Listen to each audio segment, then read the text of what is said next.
morning, everyone. I now call the November 7th, 2024 Administrative Briefing and Work Session of the Marion County School Board to order at 9 a.m. Please silence your electronic devices to avoid disturbing others. Mirroring and modeling how our students begin each day, I ask that you please pause with us for a moment of silence. If you would join me now.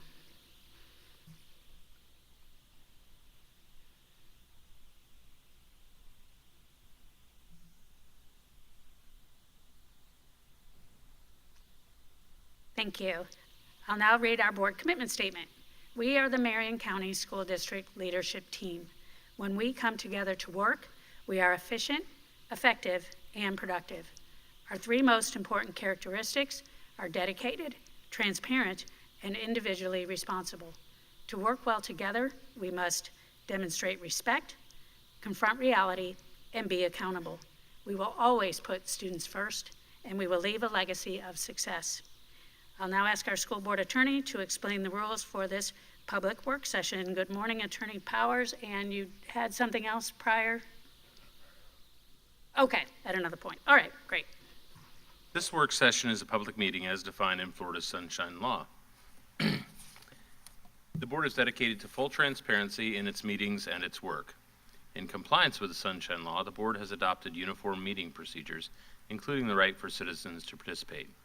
The board will allow public comment regarding any work session item listed on today's agenda at the appropriate time. Speakers must fill out a request form located in the lobby and hand it to the board clerk. After the board and superintendent have completed their discussion on a particular agenda item, the board clerk will call speakers' names in the order received. Each speaker will have 3 minutes. As required by the Sunshine Law, the board must maintain orderly conduct and proper decorum throughout this meeting. Speakers may criticize subject matter and decisions in a respectful manner, but not people. Finally, speakers must be very careful not to violate the privacy rights of others, especially students and their family members, by mentioning their names or other identifying information. Thank you for your attention to these important rules. Thank you, Attorney Powers. Good morning, Ms. Martinez. Please provide the proof of publication for today's meeting. Good morning, Madam Chair. The notice for the November 7th, 2024 work session was published in the Ocala Gazette on October 25th, 2024. Proof of publication has been attached to board docs under proof of publication. Thank you, and we'll now begin the work session with the superintendent's administrative briefing. Good morning, Dr. Gullett. Good morning. As you know, board, I have a very limited voice today. I'm going to keep my comments pretty short. Didn't want to pass the opportunity to extend my greatest thanks to our amazing community on behalf of more than 45,000 students and more than 6,000 employees. We are incredibly grateful to our community for voting to support our half-penny sales tax, because what will happen for the future of Marion County will be something of great pride for our students, and our students deserve that. So I just want to say thank you so much. Absolutely, thank you, and I think our community deserves a round of standing applause for their support of our mission and everything that we're doing. Thank you, community.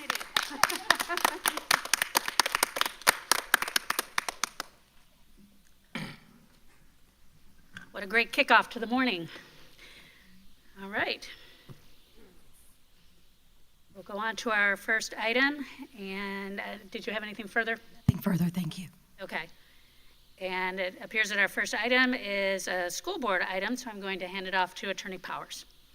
Thank you, Chair Thrower. For this morning's first part of the work session, we'll be dealing with the bids and the unsealing of the bids for the sale of the 2 parcel properties, the old warehouse and the vacant lot nearby. And here we have our outside counsel, Mr. McGraw, who has handled that process, drafted the documents, got things together, and is here to provide the unsealing of those bids, which we will vote on at a later date.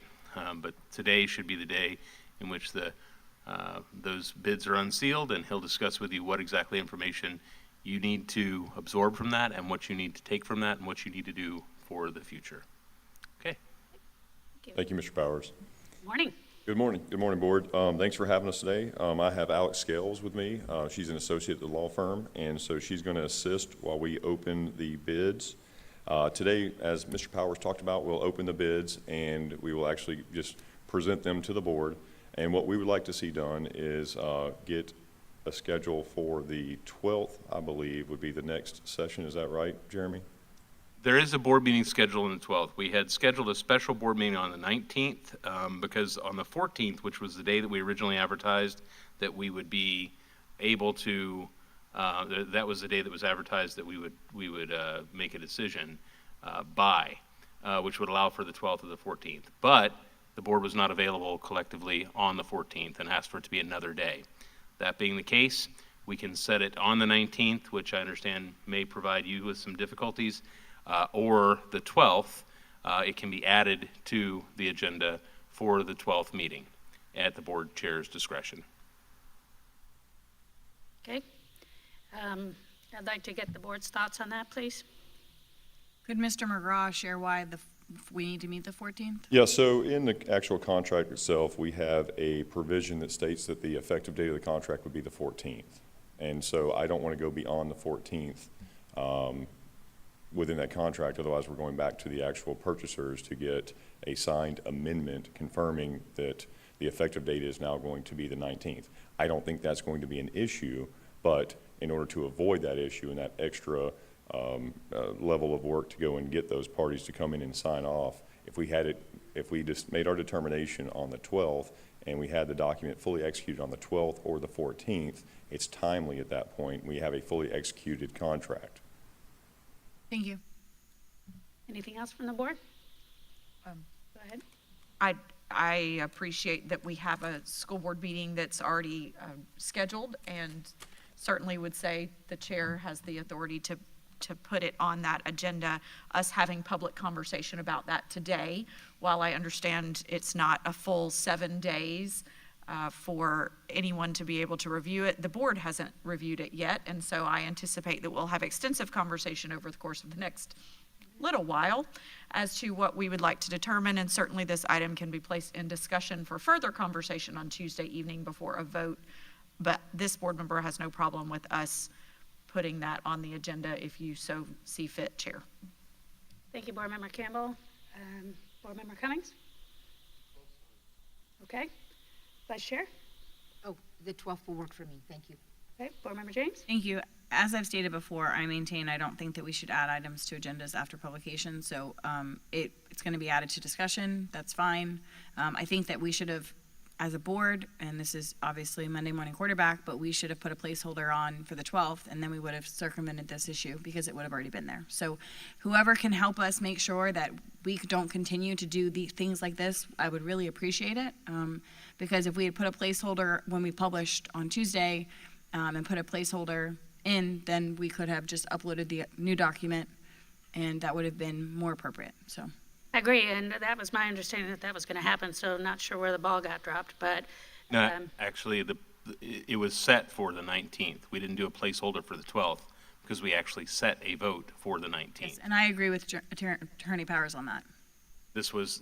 We scheduled it for the 19th because my attempt to schedule it for the 14th failed based on the board's unavailability. So the 14th was the date, and then the 19th instead, we set a 10 o'clock a.m. special school board meeting for that purpose. Yep. So instead of a placeholder, I put it on the 19th. So now we simply need the chair to make a determination of cause to place it on the 12th.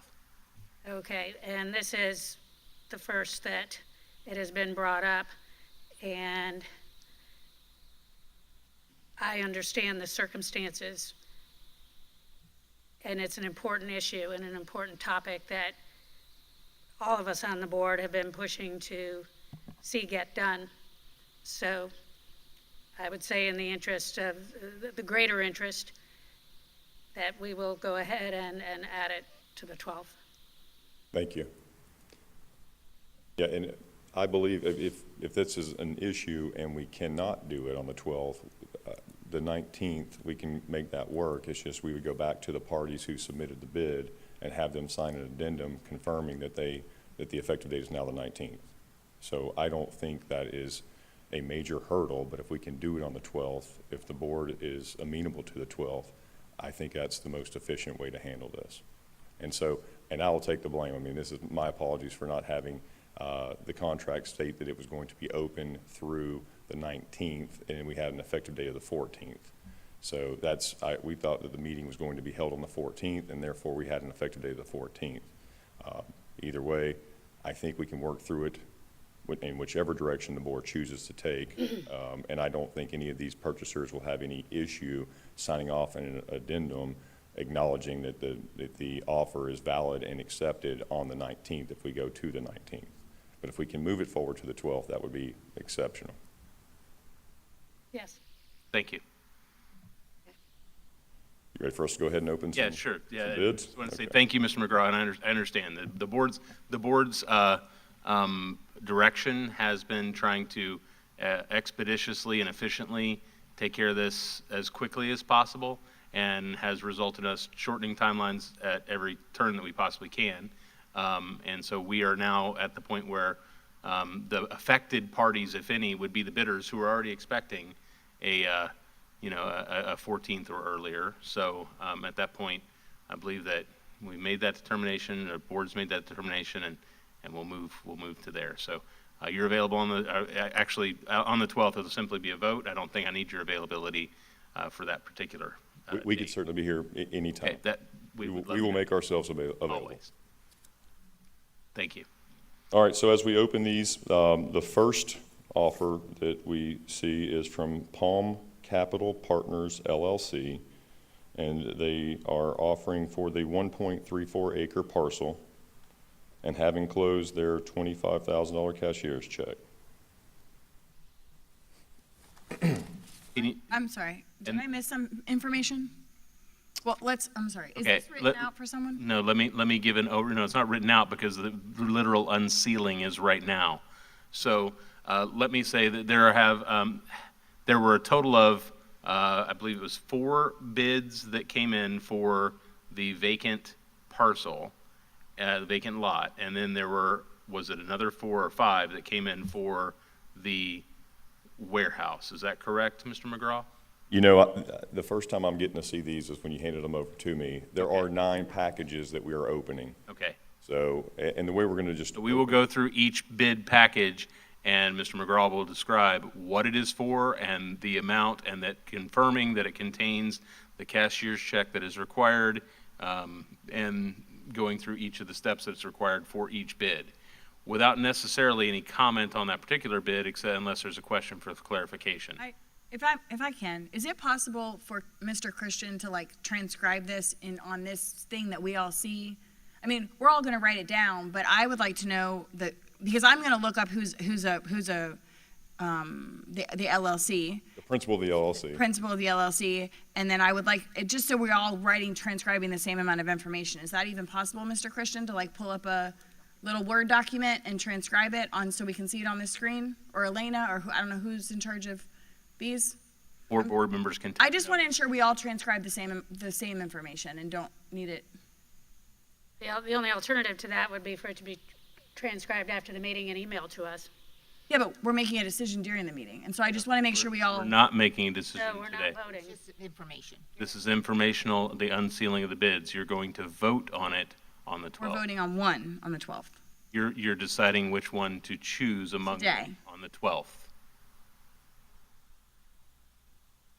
So I guess I need clarification as the purpose of the work session. I understand that we're opening them today. My understanding was the board was going to have discourse about the bids today. Is that correct? That's correct. And then the board is going to make a determination about, and based on Mr. McGraw's opinion, which bid may be the best for the board to proceed in. You're partially right. Okay. The board will be forming some sense of its opinion and consensus. However, the board will not be making a determination. Correct. There will be an item on the board agenda on the 12th that will say Right. motion to approve bid ABC from buyer 123 for LMNOP. We're not voting on all 9 on Tuesday. We're voting on 1 or 2 on Tuesday.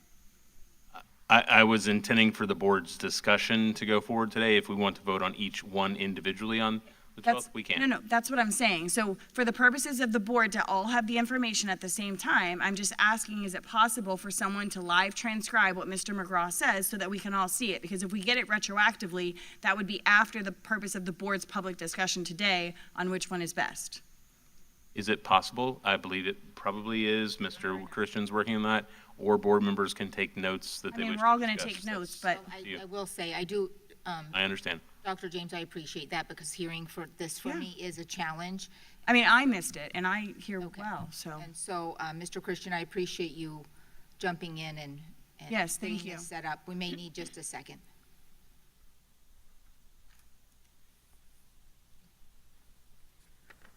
And for clarity purposes, for the school board meeting on Tuesday night, will all of the bids be listed for public knowledge on Yeah, the I mean, agenda? at this point, we're unsealing it. We're unsealing it today. After it's unsealed, those are a matter of, public record for us to be able to disclose the winning bidder at the very least. I'll look into that and make sure that I have a document posted for the board's assistance. Okay, because I want to be That- clear on if we're picking one at the, coming to consensus on one at this work session and then only voting on one, or it's going to be under discussion at the board meeting and then we'll get to make our choice. So I need clarity on that. Yeah, we'll be making, the choice will be made on November 12th, and I'll turn it over to Mr. McGraw as to how he wants you to proceed. But, I mean, there's nothing, I'm trying to make this as simple as possible. Today, you are getting the data. You're going to be making a decision on the 12th. If you want to talk about it for 5 minutes or 5 hours today, you have that ability. And I really can't give the board much more than that, unless Mr. McGraw wants to add questions about what the contract says, or once you've heard the numbers, which ones are clearly not eligible. My impression is that you are going to get some numbers today. And those numbers are going to those numbers are going to probably guide you in what your decisions are going to be. Perfect. Correct. And if you want to discuss those numbers, we are here until we leave. All right, thank you. Yeah, I agree with that fully. So we will get the numbers today. We can talk about the partners that we see on these offers because, so for instance, this first letter that came from Palm Capital Partners informed us of who all the partners were. And so I'll list those to you and then tell you the amount that they're offering for the property. And all of the contracts should have the same terms because they were all directed to have the same terms, which means we have a closing of December the 14th. They have a 15-day due diligence period, and that's it. So it's a pretty quick fuse on these. Once the board accepts and we have a fully executed contract for one of these properties, the party who won the bid will have 15 days to come over and do inspections, do any type of assessments they're going to do to the property. Now, they can't do any intrusive soil borings or anything that's going to destroy or jeopardize the property without written permission from the board. But they can come over if they want to have somebody look at the roof, if they want to have somebody look at the interior, if they want to have an appraisal done, they certainly can. But that's going to happen during the 15 days after we accept the contract, which if that's going to be on the 12th, we would notify the parties, you are now the winner. Here's the fully executed contract. Your 15 days begins now. Okay? So on this first offer, it was Palm Capital Partners. This is on the, I'm sorry, this is on the vacant property or the warehouse? This is the 1.34 acre warehouse. It is, this is on the warehouse, okay. Yep. Thank you. Yep, so this one's on the warehouse, and the partners of Palm Capital Partners looks to be Bryce Peak, Aaron Campo, Joseph Sorrentino, and Dan Pepper. And the amount of their offer is $1,400,000.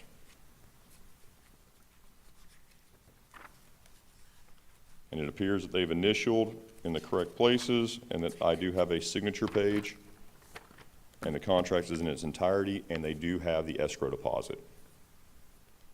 Does anyone need me to repeat anything on that particular offer? Board okay? No. Thank you for going through that slowly. Oh, no worries.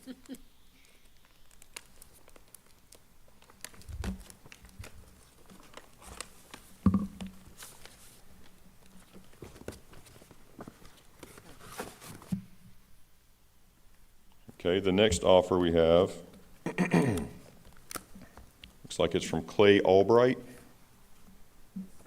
Also warehouse? Yeah, as soon as I get there, By the way, board members, as you're listening to names and businesses, please do make note if there is something you may need to consider regarding whether there may be any need for recusal given those scenarios. Okay, this is for the vacant lot, not for the warehouse. So this offers for the vacant lot. The name of the company is Hard Times DEV LLC. Hard time or part-time? No, Hard, H-A-R-D, Times Development, Hard Times Development LLC. And it is signed by Robert Clayton Albright. And the amount of the offer is $111,053 even. Will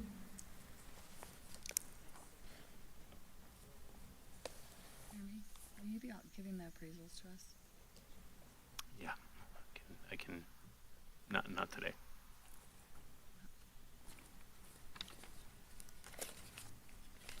How are we gonna know? And the contract appears to be signed accurately. All pages are initialed on this one. And the escrow deposit I understand. in the amount of $5,000 is here via cashier certified check. So that is a good offer. It appears he has another offer. Oh, hang on. No, this is a triplicate, so this is just 3 of the same on land.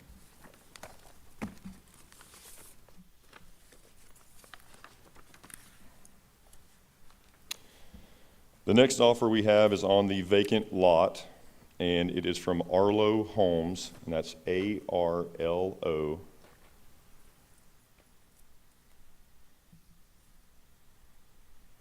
And the amount of the offer is $51,200.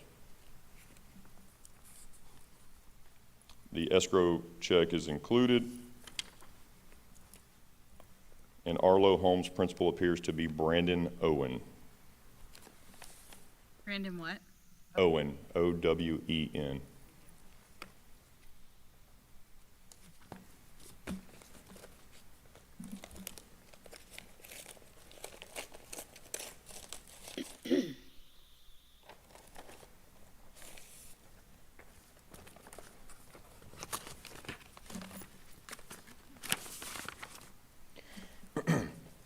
The next offer that we have is going to be on the warehouse building.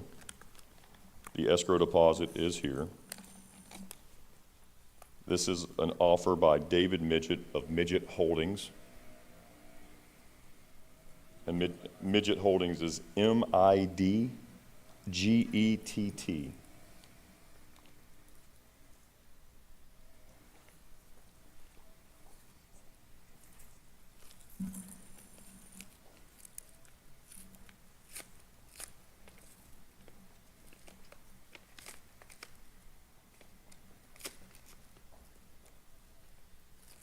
And the offer is $1.2 million even.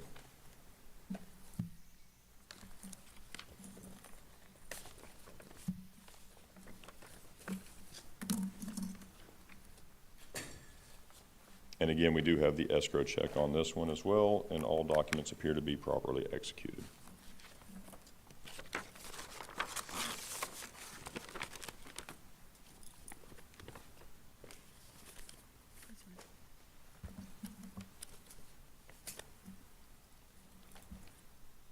The next bidder is Jonathan David Tillman, and he is bidding on the 1.34 acre, the warehouse building. And his bid amount is $307,007. And he has provided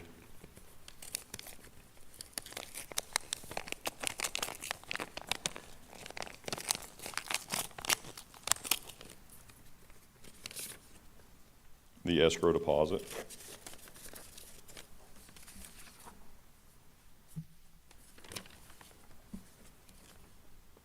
And the contract's been initialed and properly signed. And just to be clear, that's an individual, not an LLC. That's correct. Thank you.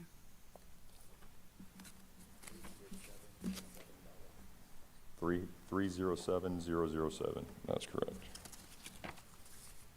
And that's Tillman with two L's, correct? I'm sorry, what? Tillman with two L's. Tillman is two L's, Tillman. Warehouse. Vacant property or the warehouse? That was the warehouse, actually. Okay. Yes. Yes.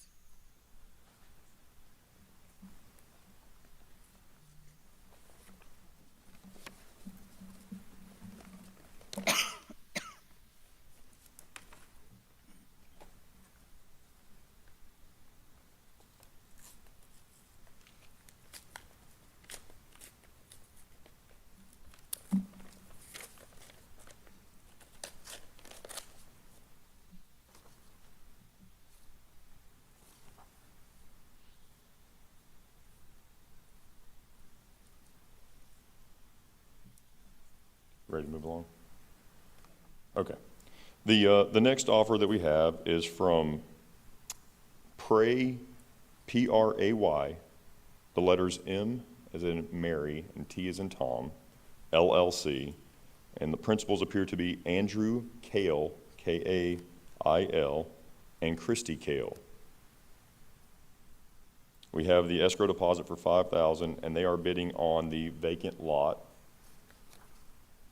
And their bid is $30,000 even.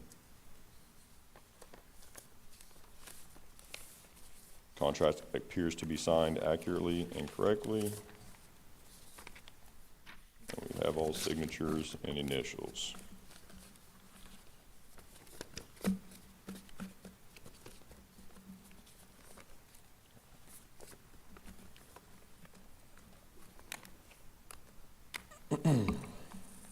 The next bid is for the commercial warehouse, and it is, this was submitted by MG Land Development LLC. And we do have an escrow check. And the proposed offer is $1,050,000 even.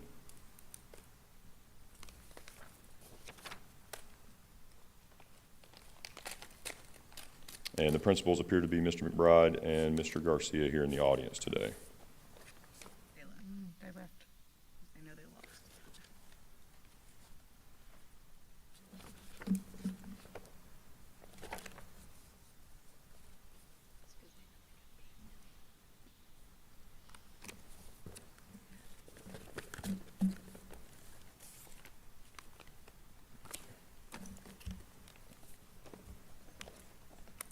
The next bid is, again, from MG Land Development LLC. It is for the vacant lot, and the proposed purchase price is $25,000 even. And we do have the escrow and the contract is initialed and signed.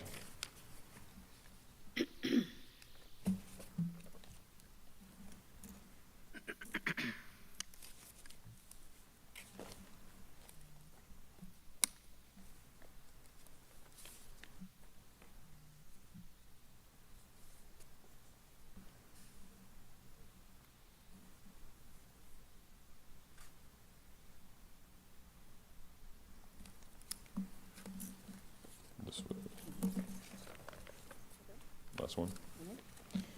And the last one that we have is a bid for the vacant lot submitted by Stephen Berg, B-E-R-G. And the amount of the offer is $95,000.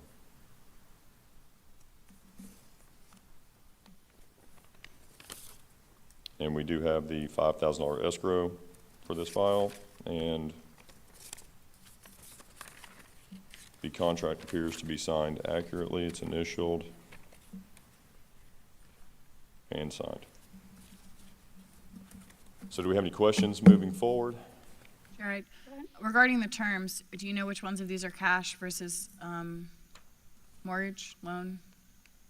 So every one of these, so the last one, no contingencies beside the ones in the contract, so this, they had no financial contingencies on them. On this one, let me go back through and just make sure there were no other contingencies. But does it indicate that it's a cash offer? That's what I'm looking. So the way it was drafted in the contract, it was a cash offer, no contingencies. So there were no financial They're all contingencies. cash offers. These were all drafted the same way, looking for cash offers, and I did not see any modified agreements. Okay, that was what I was looking for you to clarify. My only other thing is, as a board, while I understand that the appraisals are we haven't publicized them, I feel like for us to make an informed decision as to the value in which the properties have, the board should be advised privately, if that's needed, on the appraisal value of each of the two parcels. So if that needs to, we go into a recess and we all get briefed individually real quick on what that number is, I don't know, but I think it would have value for us to understand what the appraisal for the properties is, to see if these offers are valid or a low ball.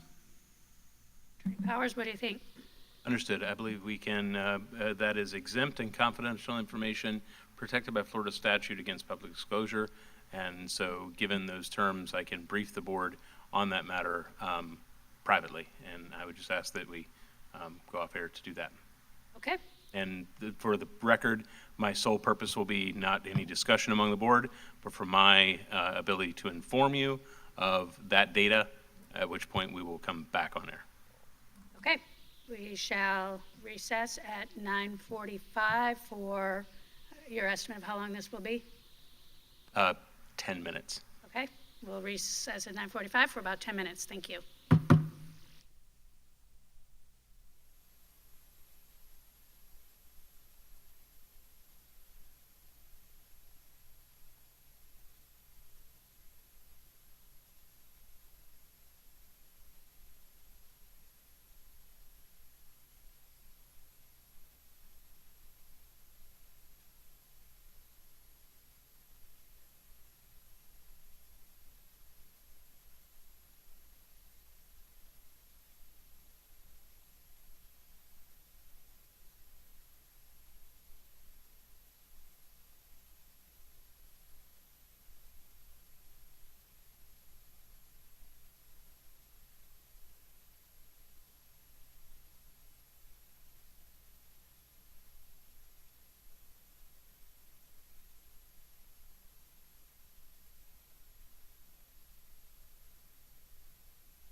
we are back in session at 9:56 a.m., continuing our discussion on the old central warehouse and vacant land bids. Attorney Powers. Okay, we went off record briefly, simply so I could inform the board of the appraisal results amounts. It was not board discussion regarding any board action or decision, simply informational as to confidential and exempt information. I will note for the record and for the public that as to the vacant parcel, we do have a bid that, at least a bid, which falls within the appraisal range that has been conducted by our three appraisers who have appraised commercial properties and set specific comparables in order to make their determination. As to the warehouse, we do not have a bid which is sufficient to meet that. Now, what I will indicate to the board is that the board has the discretion when they vote to accept or reject any offer, whether it is lower than appraised amount, obviously higher than appraised amount, or even if one has met an appraised amount, there is not an obligation on the board to accept it. So, as to those, with the vacant parcel, you do have at least one bid, which meets within the appraisal guidelines, the three appraisals that were requested. As to the warehouse site, you do not. Are there any further questions that I can answer delicately and make sure that I'm being confidential and exempt? Thank you, Attorney Powers. Any further questions from the board on what he just shared? I will also note that that our outside counsel has reviewed the actual appraisals, as well as our former planner, Mr. Herlihy, who sought them out, and both have indicated that they believe that they are, that they are accurate as to the market data that was available at the time of the appraisals, which would have been from June forward to today. Thank you, Attorney Powers. Attorney McGraw, is there anything else that you would like to add before the board discusses further? At this point, I think everything that Mr. Powers said is right on point, and I would agree with him 100%. So, Thank you, sir. All right, board, Chair, I'll start. go ahead. Board Member Campbell. Sure. So just right off the bat, based on the information we received in closed session briefly, I believe the board should move forward with our vacant parcel offer that we've received from Hard Times Development. And I think that is something if the board concurs today, that's something we certainly can move forward with, so we can have that discussion, end that conversation, and then have additional conversation about the warehouse. I'm in agreement with Dr. Campbell. I think I'm comfortable with the board moving forward with Hard Times Development's offer of $111,053. Thank you. Board Member Cummings? Vice Chair. Yes, I'm in agreement. Yes, I agree as well. So Hard Times Development, LLC, put it on the agenda for Tuesday. What I will do is, as to that item, Hard Times Development, I will have a agenda item which is set there specifically for the parcel separated from, if the board makes a determination regarding the warehouse itself. I'll have those set as two separate items, so they're two separate motions, votes, Right. everything else. Okay. And just as a point of information, will these, all of the items, all of the bids be available for public view? I'll get with Mr.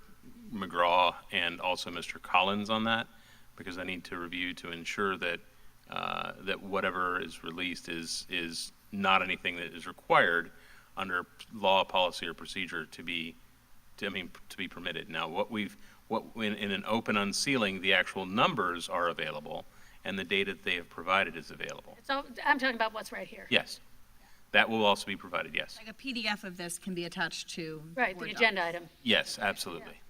Yep, okay. All right, well, we have consensus on that one. Let's move on to the warehouse. You're muted. Madam Chair, for the warehouse, I think, based on our closed door session, that we not entertain any of these bids and that we go a little bit further, figure out a different way of proceeding. Okay, Board Member Cummings, I agree. thank you. Aye. Board Member James? I as well, I do believe it it will warrant us to list the property for an amount to be determined. I don't know if we want to have that conversation today as to what amount the board wants to, and how that process occurs. I lean on Attorney McGraw for that. Is that something that we go through a broker or real estate, or can you be the one that lists that for us? How does that work? Yeah, so you'd want to get a broker to list the property. I'm happy to help and put us in touch with 3 brokers to determine which one we want to go with, and then engage them to move forward on the actual warehouse building.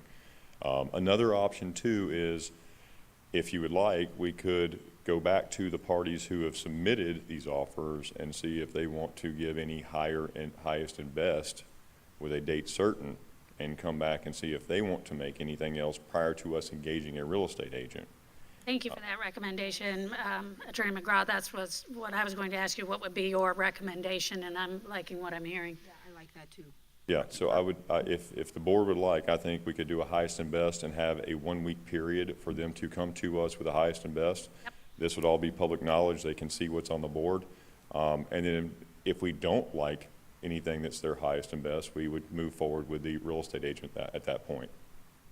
It's going to be a longer process, of course, right? You're talking about, interviewing, engaging 1 out of the 3 that we choose, and then they will start the process of listing, getting the signage going, putting it on MLS, putting it on LoopNet, all these different places.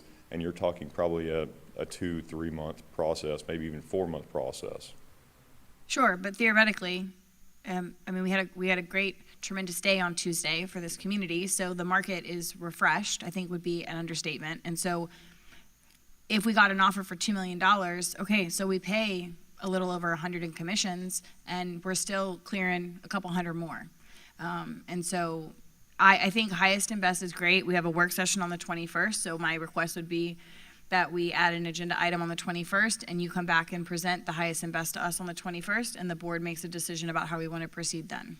That would be my request. And honestly, if it's possible, my request would be that also at that meeting, you come with the names of the 3 realtors that you would have in mind for us to engage with, so that we can, like, kind of at the same moment, if we say no, then we can proceed in a different direction and be proactive. Very good. Keep the flow going. Okay, so to be clear, we are having, as to the warehouse site item, we are at this point then determining to reject the bids that are existing for the purposes of the meeting for the 12th. And then there would be an approach by Mr. McGraw to speak to the remaining bidders to request a highest and best offer for the warehouse, which will be then carried forward to the meeting for the, 19th or the 20th? 21st, we have a work 21st. session. Okay. But that 21st meeting would then be another work session, so it would not be a votable. We have a board meeting that morning for expulsion off airs, so theoretically, we could recess from our morning meeting, and if we made a decision, because we won't have a board meeting then until after Thanksgiving. So it would probably be in the best interest of the board to, if we made a decision on the highest and best that day, to recess the off-air meeting in the morning and come on live after the work session to then vote on it and make a decision. So the date for the contract would be the 21st if that's what the board decided. Right. And if we don't come to agreement, then, Then it's no big deal. Just reject it. And then we just reject it in the meeting. Yep. Does that sound? That sounds good to us. From a clarification standpoint on the vacant lot, are we saying we are absolutely going with this? Are we, Jeremy, are we okay agreeing? The board's vote has not occurred, Okay, and the board We voted cannot to- vote in a work session. okay, The board's vote will have to occur on the 12th, Tuesday the 12th. Now, upon that vote, I can be on the phone with you moments after the board meeting, but that's going to be in the evening. So on the morning of the 13th, we can inform everyone, but the presumptive belief is, based on the discussion and based on the generalized consensus of the board, that it is highly likely that the vote that on the 12th, though not predetermined, will be the direction the board is intending to go. okay. Thank you. I know that doesn't give you much time because the formal vote doesn't occur until the 14th, but professionally, I would say to you, whatever, I'm sorry, the 12th. What I would say, but your deadlines are the 14th, so professionally, what I would say to you is start the paperwork. It started. I mean, it's essentially taking these contracts I understand. and then submitting them for a signature from the Right. chairman. Right. Yeah, that should be Thank you. straightforward, I would think. Yeah. All right? All right. Chair, would Anything you else? be able to recap what we're doing on the 21st, just to make sure Ms. Martinez is clarifying what we're doing? Or maybe Ms. Martinez can clarify what she heard. I just want to make sure we're all on the same page, so we don't. Go ahead. Pull Please. your microphone forward if you're going to talk. So we're adding this as a work session topic on the 21st. Yes. Okay. If we come to a consensus, Could you put your microphone over a little if more? we come to consensus, then we're going to put it on for a vote Yes, it'll be on the board meeting agenda that is currently off air. off air. The Okay, but the board meeting agenda that's off air is for 7:30 and it's for disciplinary. So we have an administrative briefing at 9 o'clock for a work session. Then we have an attorney-client session as well. So we would need to set another special board meeting on that day to make that happen. Right. Because if you're intending to discuss it first on the 21st and then vote on it, that would be what we need to do. Well, we have to go into on-air. We'll be off Yes. air at 7:30, and then we have to go on-air. So whatever is the simplest way to make it happen so that we can have the discussion and then vote on it after the work session. That would It be, would just require another publication from Ms. Martinez by next Wednesday. But I don't think it's necessary. I think that we can conclude our off-air and the chair can bring us on air, and then we go into recess, and then we have our work session, and then we come back after our work session. it needs to be advertised, though. So does it need to be a separate or not? As a special board meeting, it would need, yeah, it's a special board meeting, it only requires 72 hours notice. And as a special. We have what's the plenty of question? time for notice. I'm just talking about the actual item itself. Because can it be added to the expulsion hearings? And then we'll just be off air for the expulsion hearings and then come on air for the next item. Yes, you can do that, provided that you're not also intending to discuss it further in a work session. What I just heard somebody saying was they want to talk about it in a work session and then go into a special meeting. I'm just saying, keep it all to the meeting, because otherwise you can't do the work session after you voted, right? We're gonna go in recess, do the work session, and then come back into the meeting after the work session is concluded to vote on the item. Just like we have done That's before not on other part of- things. Okay, and that's not part of the 7:30 meeting. You're talking about, No, it is as advertised part of the 7:30 meeting. That's how we've done it. I mean, am I crazy? We've done this before. No, Chair, may I? Yes. So I'm looking at today's 7:30 meeting. The item will be advertised as a special school board meeting set for November 21st at 7:30 a.m. The way it will read in board docs will be items that we're going to have off air and then items that will occur on air. The way we will handle it is we would go into recess approximately 8:30, 8:45 from that special board meeting, go into our 9 a.m. work session that has a separate advertisement because it is a separate meeting.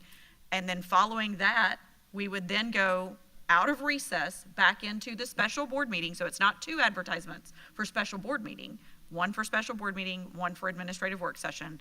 And then when we come back on air, we would already have the item listed in board docs as an item that we will be voting on. We just won't have the content there because that'll be part of what we're going to talk about during work session. And then we'll come out of recess, vote on the item, and then adjourn the special board meeting. that's correct. Thank you. Thank you, Dr. Campbell. All right. Anything else? I would just say Mr. McGraw will communicate with you the effective, appropriate time for you to arrive because we do have an attorney-client session in the morning at 9:01 a.m. So we don't want you to get here before 9 and sit and wait on us. So 9:30 is, Mr. Powers will communicate with you about what that would look like. Perfect. Thank you, Dr. James. Okay. we want to honor your time as well and your expertise. Thank you very much. Thank you all. We appreciate being here. Yep. All right. All right, see ya. Thank you, sir. Bye now. Is there any public comment? All right, hearing and seeing none, we shall move on. Dr. Gullett. Thank you. Good morning again, Board. As you know, we continue to provide updates on our strategic plan, our 5-year plan. And so today we're kicking off that annual review, and we're going to start with Goal 1, which is our core work for students. And Ms. Debrito will kick us off. Thank you. Morning. Good morning, Board Chair Thrower, Superintendent Dr. Gullett, members of the board. We have the team here today, and we're very excited to present updates for Goal 1. A few weeks back, we did a brief overview of the entire strategic plan. Today, we're going to take a deep dive into the first goal, which is Goal 1. So there are 5 goals, as you know, in our district strategic plan. Today, we're focusing on Goal 1, which is student success. The additional goals, 2 through 5, will be covered in subsequent work sessions. It's important to know that within Goal 1, we have 5 key strategies, and they're listed throughout the presentation in A through E. To strengthen core instruction with an emphasis on literacy is 1. Building systems to support data-driven instruction. Engage all students through rigorous grade-level instruction through differentiation. To expand access to high-quality early childhood opportunities to strengthen kindergarten readiness, and to support students' readiness and success in post-secondary opportunities.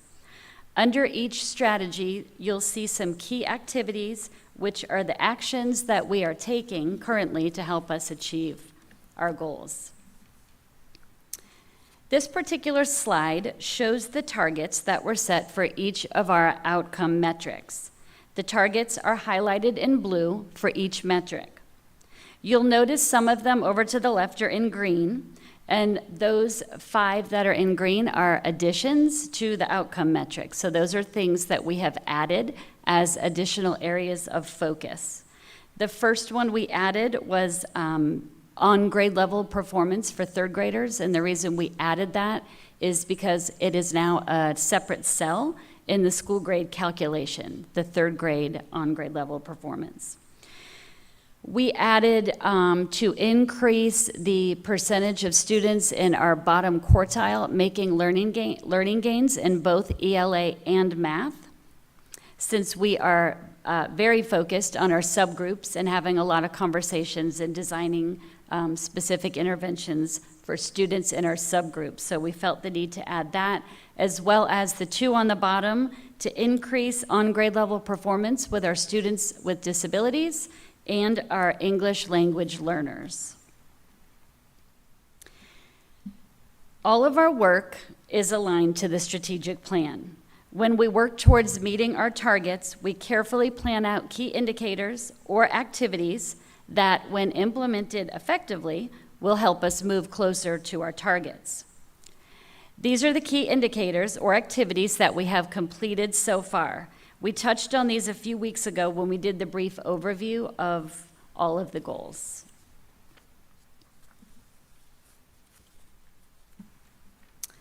The charts are going to give you just a quick glimpse into the difference between the first progress monitoring assessment and the 3rd progress monitoring assessment for 2 school years, 22-23 and 23-24.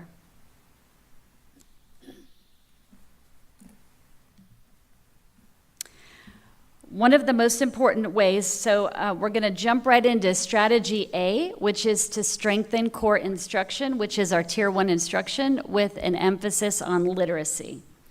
One of the most important ways to strengthen core instruction is to ensure that all of our professional learning is aligned across all groups. So we know that in order to increase the effectiveness of our Tier 1 instruction, students need to own their own learning. They do this by engaging in activities that elicit higher level thinking and cognitive engagement. This means we need to see students critically thinking, problem solving, collaborating with peers, writing, and being responsible for their learning. This year, our professional learning with our administrators, coaches, and teachers focuses on increasing cognitive engagement. We are also working closely with schools to identify, provide supports to, track, and monitor students in our specific ESSA subgroups. All of our professional learning is grounded in the science of reading. We know that the success of our students requires that schools and parents to work together. We are also working to increase family engagement and encouraging our schools to hold parent conference nights at schools. And finally, our program specialists push out to help support school-based teams. Based on the school data, they are assigned to assist specific schools, teams of teachers, and individual teachers to help build capacity. This helps to ensure that our teachers are equipped with the skills necessary to teach to the depth of the benchmarks. The graph you see shows the percentages of the amount of time spent in each area. This was last year for 23-24 when we pushed our program specialists and content area experts out to schools. They spent 15% of their time supporting our content area specialists and assisting teams in the collaborative planning process. 39% of their time focusing on one specific content area, and 46% of their time, which is what they do mostly, is they do modeling and coaching for individual teachers.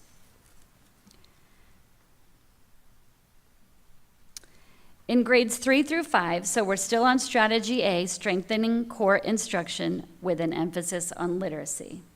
In grades 3 through 5, we know our students are reading to learn, but in grades K through 2, they're learning to read. We also know that teaching foundational skills in the early years is what will enable students to be successful when they reach their intermediate years and beyond. Maintaining consistency with our foundational skill instruction is key. So we always want to make sure we are monitoring the instruction and providing feedback and coaching as necessary.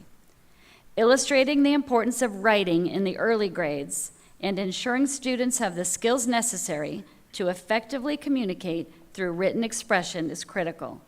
Therefore, we are increasing professional learning opportunities for K-2 teachers, for students where teachers are able to see exemplar papers and they are taught strategies to teach students in the early years for each stage of the writing process. In addition, all of our K-2 lesson plans that are available to teachers include opportunities for students to respond to their reading by written response.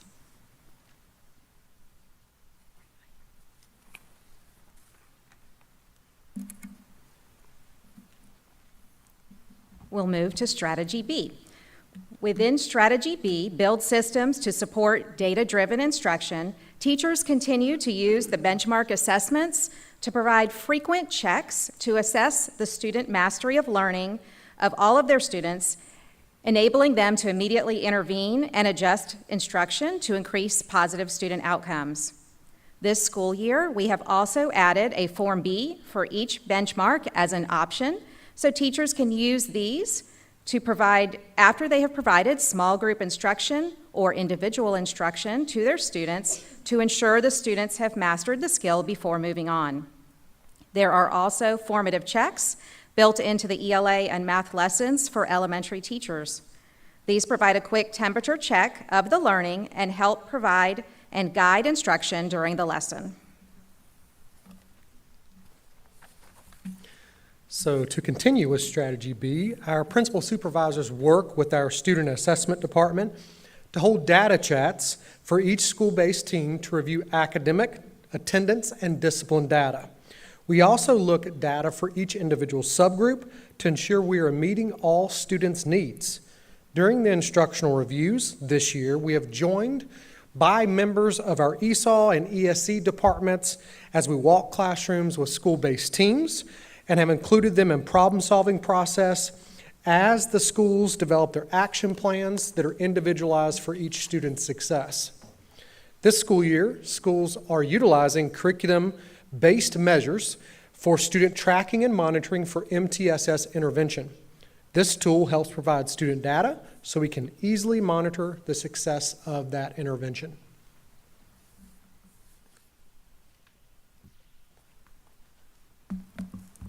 Okay, and continuing with Strategy B and MTSS, our multi-tiered system of support framework, or MTSS, includes components to support the academic and behavior achievement of students. Interventions are reviewed each year to determine their efficacy, and data is analyzed to determine if additional interventions are needed to address specific areas of concern.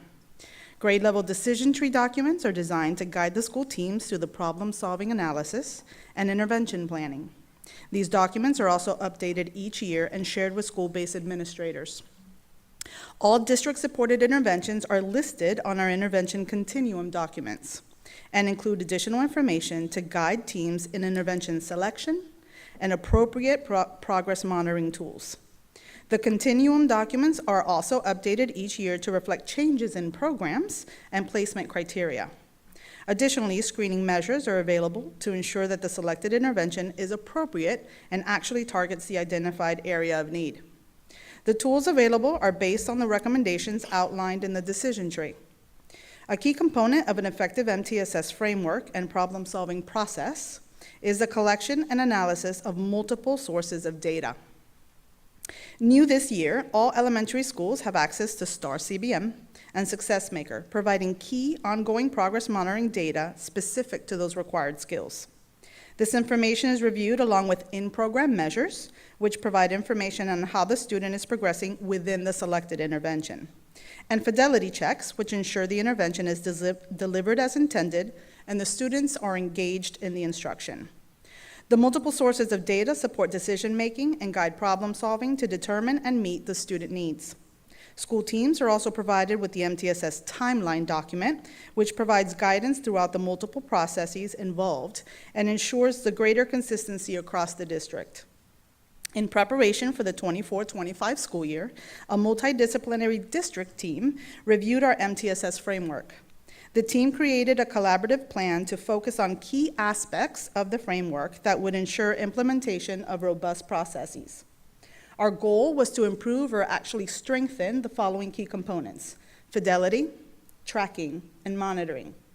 The curriculum-based measurement tools previously mentioned support improved tracking, and observation forms for monitoring and fidelity have been updated and shared with our school administrators. With regard to behavior, we have continued to expand our resiliency efforts. Our Tier 1 curricula includes Caring School Community for elementary and Habitudes for secondary schools.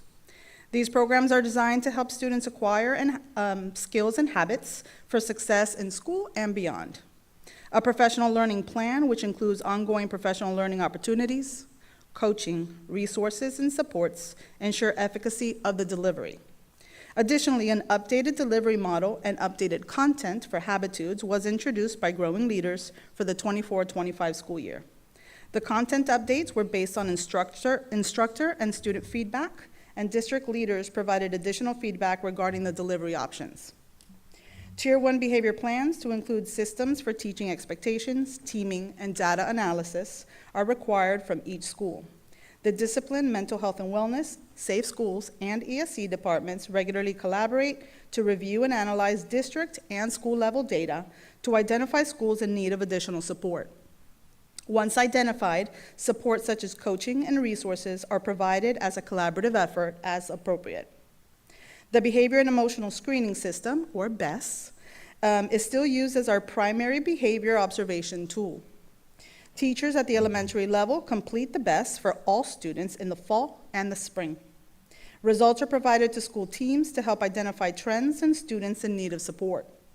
At the secondary level, students complete the tool based on referral to the school-based multidisciplinary team. The results provide information on self-reported areas of concern or need. Schools have shown a commitment to using the tool and rely on the data to assist in determining needs and implementing programs and interventions on campus. Much like the academic continuum, the behavior intervention continuum outlines the supported behavioral interventions by area of need, such as social skills, performance motivation, or self-regulation and impulse control. The list of interventions is accompanied by information guiding the selection of the ongoing progress monitoring tools and criteria to guide selection of appropriate interventions. This continuum is also reviewed on an annual basis and updated to reflect new interventions and placement exit criteria. New interventions added for the 24-25 school year include Spark Mentoring, updated zones of regulation, and Too Good for Violence. Our school-based multidisciplinary teams work collaboratively to identify needs and guide decisions on the level of supports that are needed for schools, groups of students, and individual students. The team determines the most appropriate route to support the students, whether that include mental health services, referral to a problem-solving team for further intervention, or referral to an IEP committee in appropriate cases. These teams receive professional learning and support via regular communication and coaching. This year, the Mental Health Services Division launched an ongoing progress monitoring measure that was meticulously created last year. A committee to include representation from mental health providers, student services, school counseling, and administrators collaborated to design a tool that would allow consistent measure to evaluate the efficacy of our programs and for teachers to provide feedback on student progress.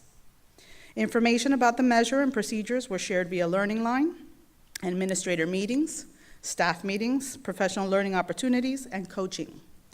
The Mental Health Services Division team also developed a Canvas course, providing an overview of the MDT processes and procedures. Additional courses are in the development phase to provide information on the implementation of specific interventions. This graph depicts for us the percentage of students who scored within the level 1 range on PM1 last year in comparison to the students who scored within the level 1 range following PM3. We can see that there was a reduction of 26 percentage points from 73% of students scoring level 1 to 47% of students scoring level 1 in English language arts, and a significant 48 percentage point reduction from 91% of students scoring level 1 to 43% of students scoring level 1 in math.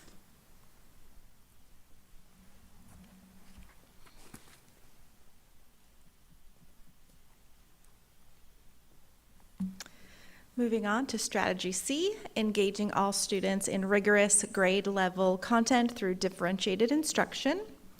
The ESE department has planned professional learning and collaboration activities to focus on the goal of increasing the percentage of students with disabilities who score on grade level on state assessments. As you are aware, we have students with disabilities in inclusion classrooms and self-contained classrooms. Thus, the ESE department has focused on professional learning opportunities to support all teachers who teach students with disabilities. The first intentional professional learning began with the 2-day ESE Summer Professional Learning event, which was held in June. And participants included both instructional and non-instructional staff. And the professional learning focus was a variety of content topics, including supporting reading foundations, self-regulation skills for students, using school-level data for individual goal setting for students, and much more. This school year, additional professional learning has been planned to provide strategies and share best practices for teachers in specialized units, focusing on specific exceptionality categories for the students that they serve. Through these learning opportunities, participants learn content and have built-in collaboration time to spend time with their peers to share best practices and successes in their classroom.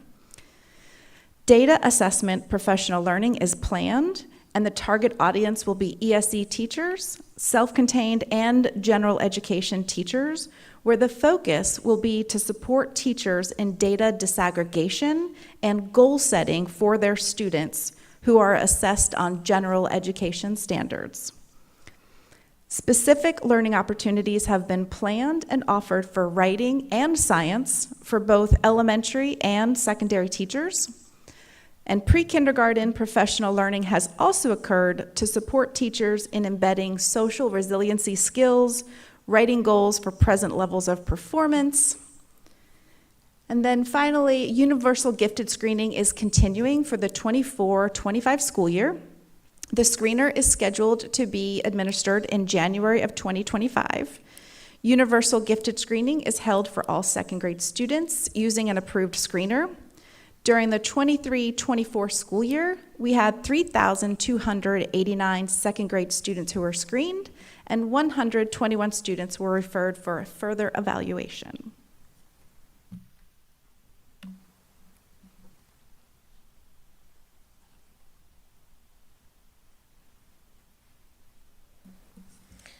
I am pleased to provide an update on the progress and initiatives supporting our district's multilingual learners and continuing with Strategy C. First, I believe it's important to share the profile of our growth.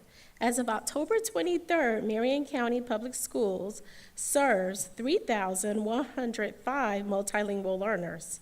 Additionally, our district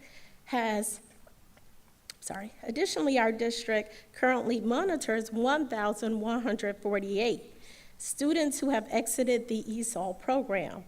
We've also expanded our linguistic diversity, growing from 81 to 88 languages and dialects.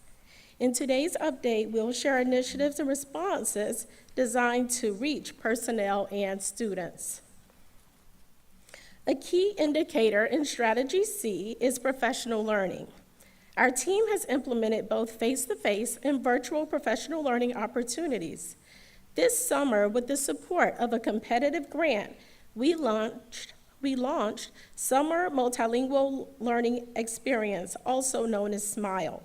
It was a 2-day workshop with keynote speakers designed for administrators and teachers, and also our paraprofessionals. SMILE focused on practical strategies for creating meaningful, differentiated lessons across all subject areas. A total of 104 educators participated, and feedback indicated that participants found the strategies and content highly relevant and practical. This year, the Multilingual Education Team initiated Paraprofessional Academy to provide professional learning for our ESOL, ESC, and instructional paraprofessionals who work closely with our students. Our face-to-face session welcomed 85 paraprofessionals. 155 attended our virtual sessions. These sessions cover a range of topics, including classroom management, collaboration with teachers, and behavior strategies. Last month, the team held the first session of the year for Unlocking Multilingual Learners' Potential. The professional learning was designed to equip educators with effective differentiation strategies they can immediately apply in their classrooms. Our first session took place on October 24th with 18 participants. 2 additional sessions will be held in the second semester. In a few weeks, the team will launch our Newcomers program. In addition, the team will also begin this year Spanish for Educators. Imagine Learning and Literacy is a supplemental technology program that we use with our early learners in elementary settings to engage students in rigorous grade level content. What sets Imagine Learning apart is the unique approach. It begins with the student's heritage language and gradually introduces the content in English. The program emphasizes the 5 foundational components of reading, along with key writing skills to help students express their ideas effectively. The program provides listening and speaking exercises that build with listening, comprehension, and oral communication skills. The first chart shows our progress of our grade 1 students using Imagine Learning during the 22-23 school year. The data reflects that first graders who continue with the program the following school year started with a higher range and experienced greater growth by the end of the second grade year. The chart to the right reflects a similar trend for the second grade group as they transition to grade 3. According to program reports, the national average growth is 188 points annually. As shown, our students surpass the national benchmark, highlighting their progress with the support of our dedicated teachers and ESOL paraprofessionals. Through Title III funding, the district has purchased Lexia English Language Development and Lexia Power Up as supplemental technology tools to support our middle and high school students. The program designs personalized learning paths to enhance reading, listening, and speaking skills. This year, we hosted professional learning sessions and conducted school site visits to help teachers and staff strengthen their knowledge of the program and explore ways to integrate technology into differentiated structures for our students. In the 23-24 school year, 221 students accessed Lexia. The graph displays 3 areas of focus: word study, grammar, and comprehension. It compares the starting zone with the current zone or the ending zone. The program refers to it as the current zone. 8% of our students using Lexia advanced at least 2 levels. This year, the program participation has increased, and due to widespread technical assistance and professional learning, we anticipate greater gains. As Mr. Frazier mentioned, during Strategy B, the Multilingual Education Department have partnered with area superintendents to conduct instructional walkthroughs that require additional support for English language learner populations due to our state metrics. During these school-wide visits, our teams assess the implementation of differentiation and strategies utilized during standard-based instruction. As a result, the walkthroughs have led to customized professional learning sessions, support during collaboration and planning, and modeling best practices. We continue to emphasize our can-do descriptors as a tool for teachers in planning. Additionally, we adopted and introduced the 5 to Thrive for Multilingual Learners checklist. The checklist focuses on 5 critical practices, which include explicit vocabulary instruction, the use of visual supports, and chunking content with step-by-step guidance for our students, encouraging peer collaboration with opportunities to speak, listen, read, and write, and differentiating to meet the diverse learners' needs. Through these walkthroughs and actionable responses, we are confident that teachers will be more equipped to support our multilingual learners. Now you will hear from Dr. Amy Cabello, our coordinator of multilingual education, to share some of our wonderful enrichment opportunities for our students. Thank you.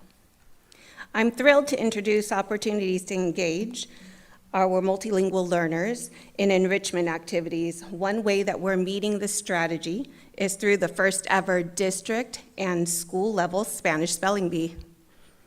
This will promote multilingualism. It's an opportunity that's much more than a spelling competition. It allows students to leverage their linguistic strengths and their cognitive flexibility. By switching between languages, they engage in code switching, which is a powerful skill that enhances both their working memory and also encourages divergent thinking.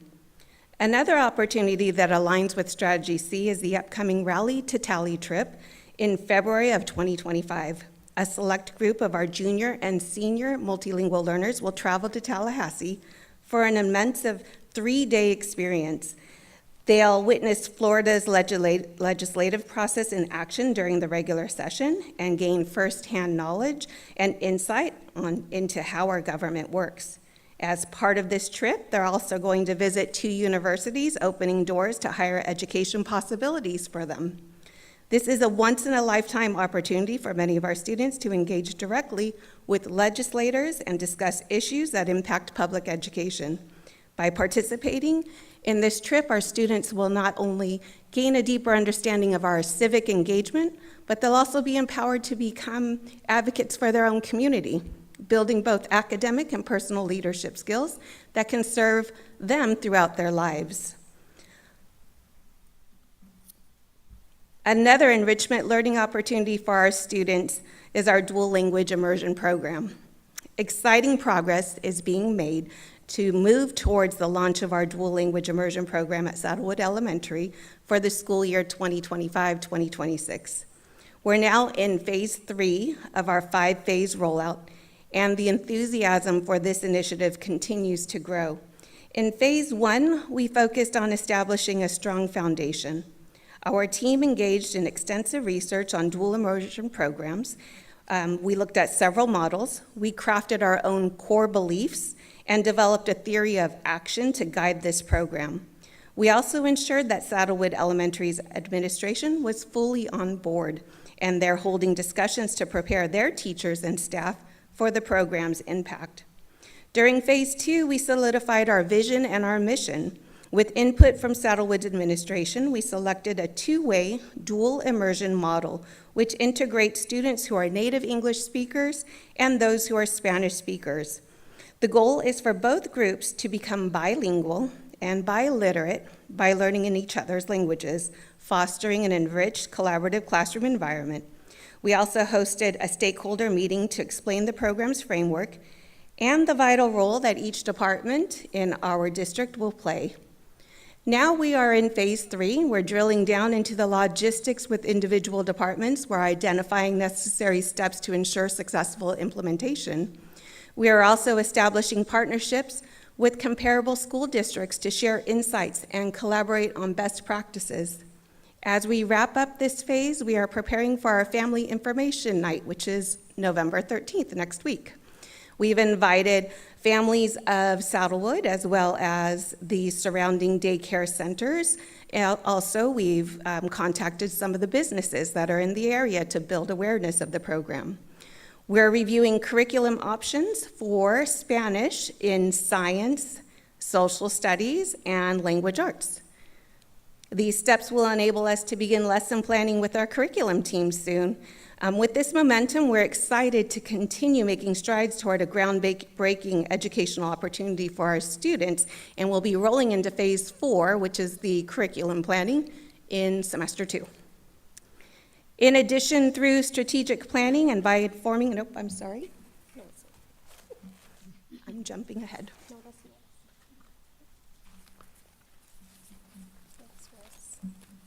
We're just turning a slide. It's yours. The next one's done? Yeah. Oh, done. We're just clicking. In addition, through strategic planning by informing school counselors and APCs about scheduling and inclusion practices for multilingual learners, we're ensuring equitable access and inclusion practices for our multilingual learners. We encourage rigorous and grade level content through the advanced programs. And this chart that you see here displays through the school years how we've increased our multilingual learners in taking advanced courses. One more, sorry. This key indicator that we are hitting here emphasizes our commitment to extending learning opportunities for specific subgroups beyond the traditional school year. To meet this goal, we partnered with Curriculum to ensure ESOL paraprofessionals are at every summer school site. In addition, we hosted summer family-focused learning events where we taught families how to use learning backpacks.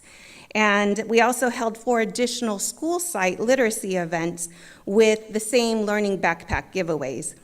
These backpacks are very unique. They prepare our students for the next grade level.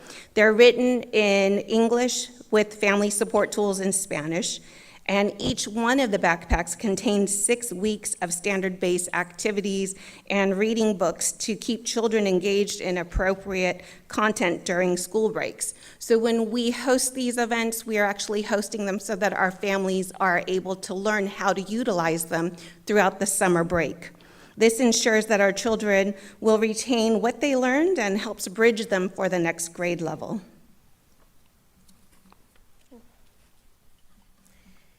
In our recent strategic plan update, we introduced a metric to increase the percentage of multilingual learners performing on grade level or higher in English language arts. According to our data dashboard, our district has seen steady growth with this very fluid population. During the 22-23 school year, 4%, which constitutes 8 students scored on grade level or higher from PM3. During the 23-24 school year, 10%, which constitutes 100 students scored on grade level or higher for PM3. During our 23-24 school year, 2%, which is 22 students scored on grade level or higher on PM1 as they opened the year. This school year, for 24-25, 4%.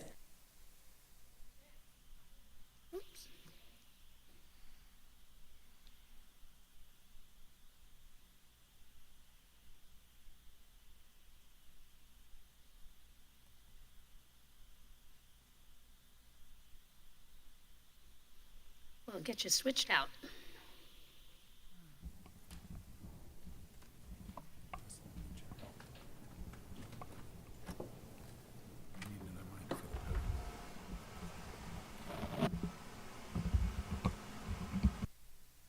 I'm gonna tap your mics, make sure you're. You good?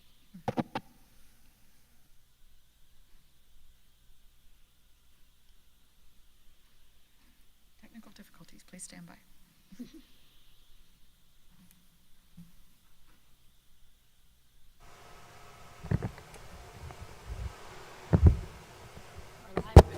Forthcoming.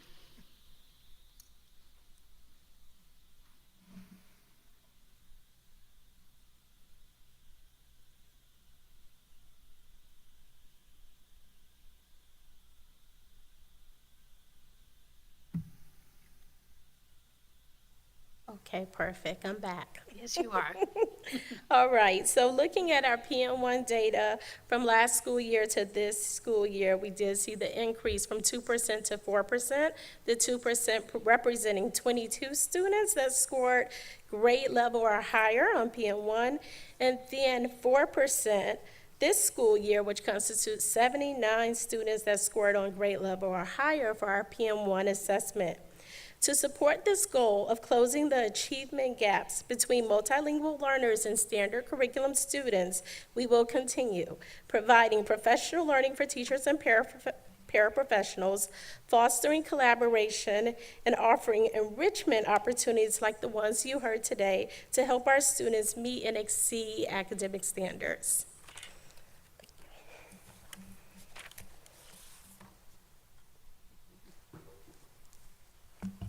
Okay, and so I'll discuss how MTSS is going to continue to support Strategy C. Problem-solving teams work collaboratively using multiple sources of data to identify areas of need, select appropriate interventions, and monitor students' response to those interventions. Students who do not demonstrate sufficient progress to indicate that they're closing the achievement gap, or who show the need for sustained intensive interventions to continue to make any positive progress, are referred for evaluation to further assess needs and support consideration of exceptional student education services. This table depicts the number of initial evaluations initiated over the past 3 years. We can see a clear trend indicating referral numbers have decreased year to year. We attribute this pattern to improved processes and interventions addressing student needs without the need for specialized ESE services. Further analysis of the referral data indicated that 475 initial evaluations were completed for special programs. 613 initial evaluations were completed for gifted. Additionally, another 335 reevaluations were also conducted. A large portion of our time and efforts are also focused on problem solving and designing appropriate intervention supports for students. Typically, schools average approximately 30 to 40 problem-solving team meetings for the year. It's important to note, however, that these estimates vary based on the school size and needs. This chart reflects our district-wide BEST results, or Behavior Emotional Screening System. As you can see, the results are consistent from the 22-23 school year and the 23-24 school year. Previous years also reflected similar results, which are consistent with the expected rates of students demonstrating moderate to significant needs across the domains that are assessed. MDT referrals continue to increase steadily from year to year, which we attribute to the familiarity and consistency with the framework and the processes, as well as expanded criteria and the new threat management procedures. MDT coaching and support has also helped schools improve their systems, helping to identify student needs more quickly and accurately. 2,218 referrals were made to multidisciplinary teams during the 23-24 school year, in comparison to the 1,332 referrals during the previous year. Of those 2,218 referrals, 1,933 students received in-school interventions, and 324 students were referred to out-of-school community-based services.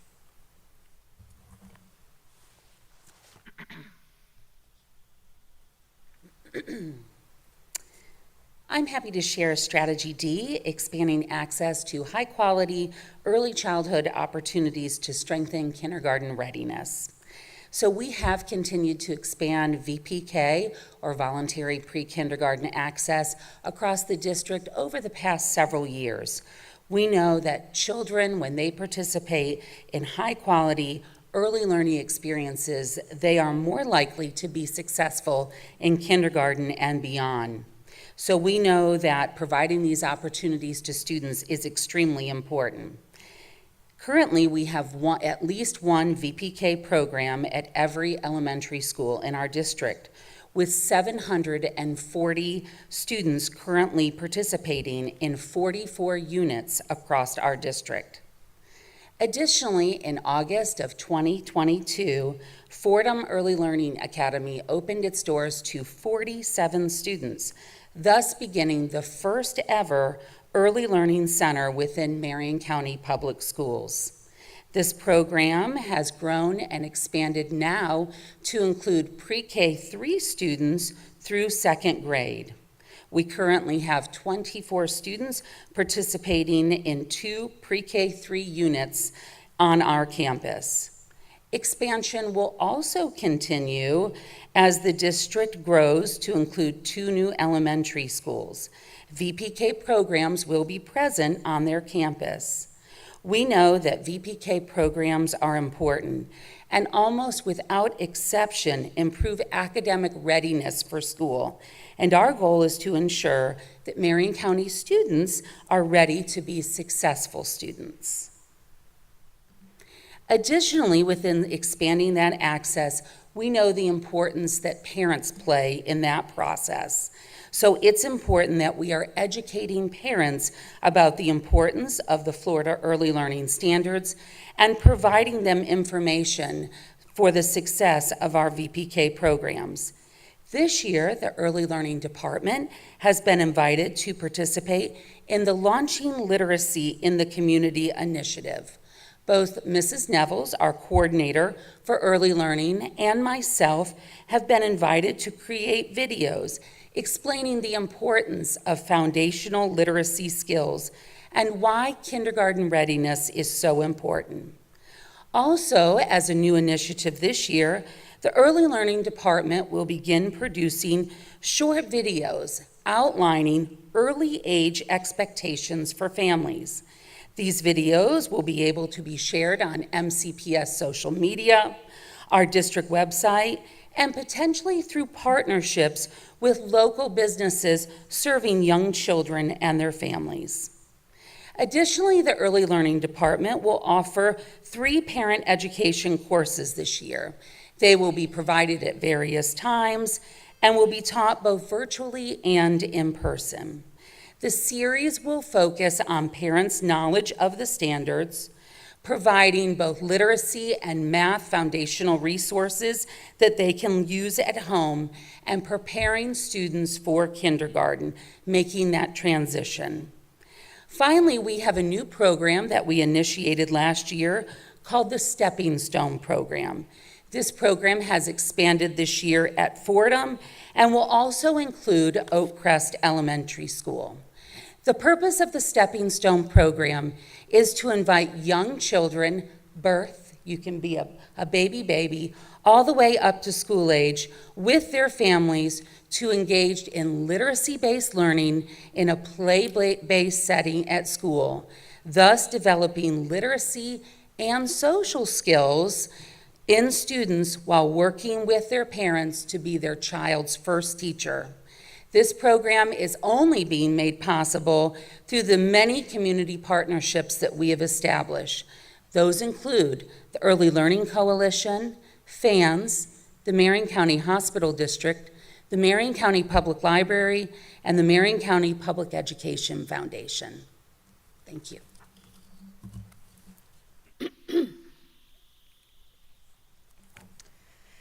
Strategy E, to support students' readiness and success in post-secondary opportunities. And then we have our 4 E's: employment, enlistment, enrollment, and entrepreneurship.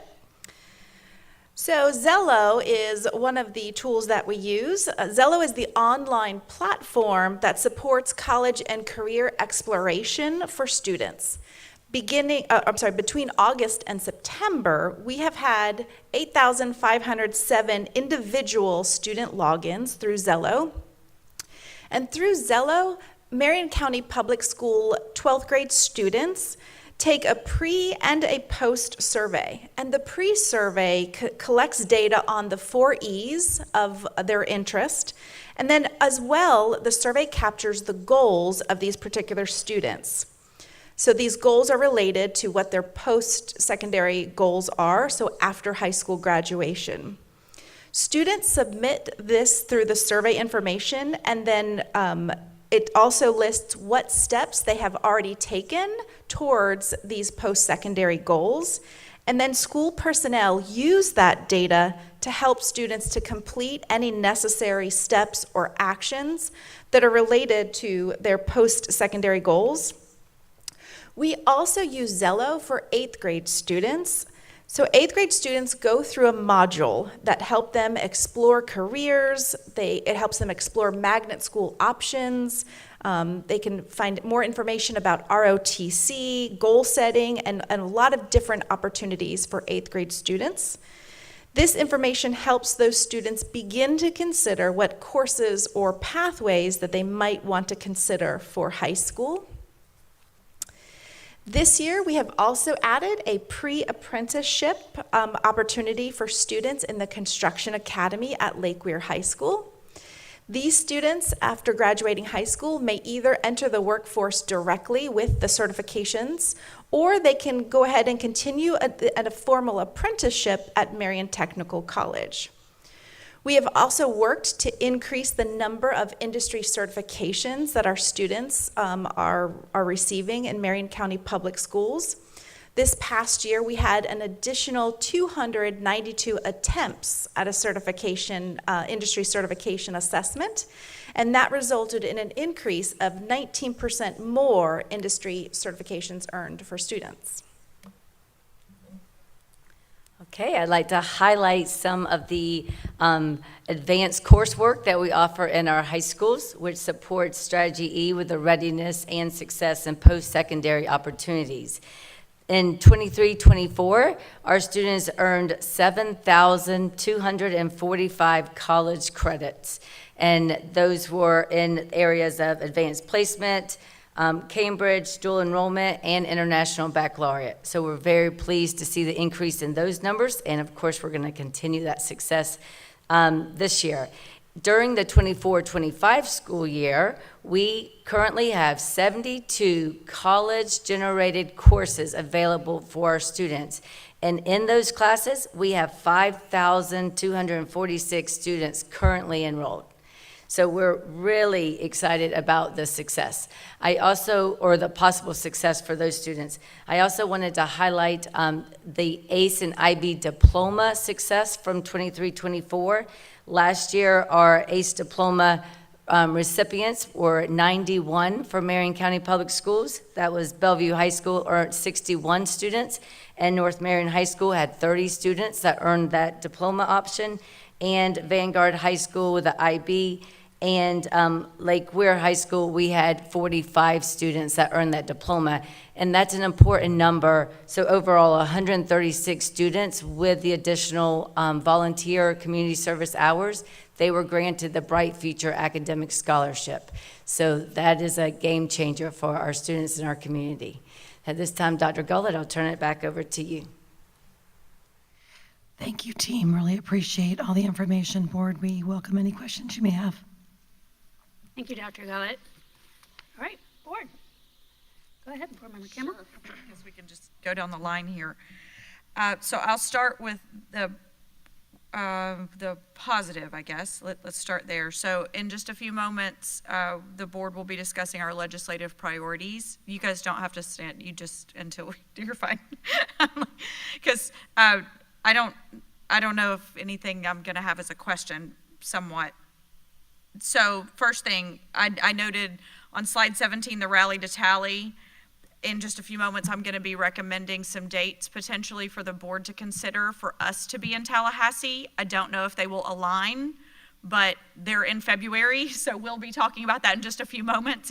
Potentially, we may be there the same time you guys are. So just wanted to make that note for you guys, and I think that would be really cool if that lined up.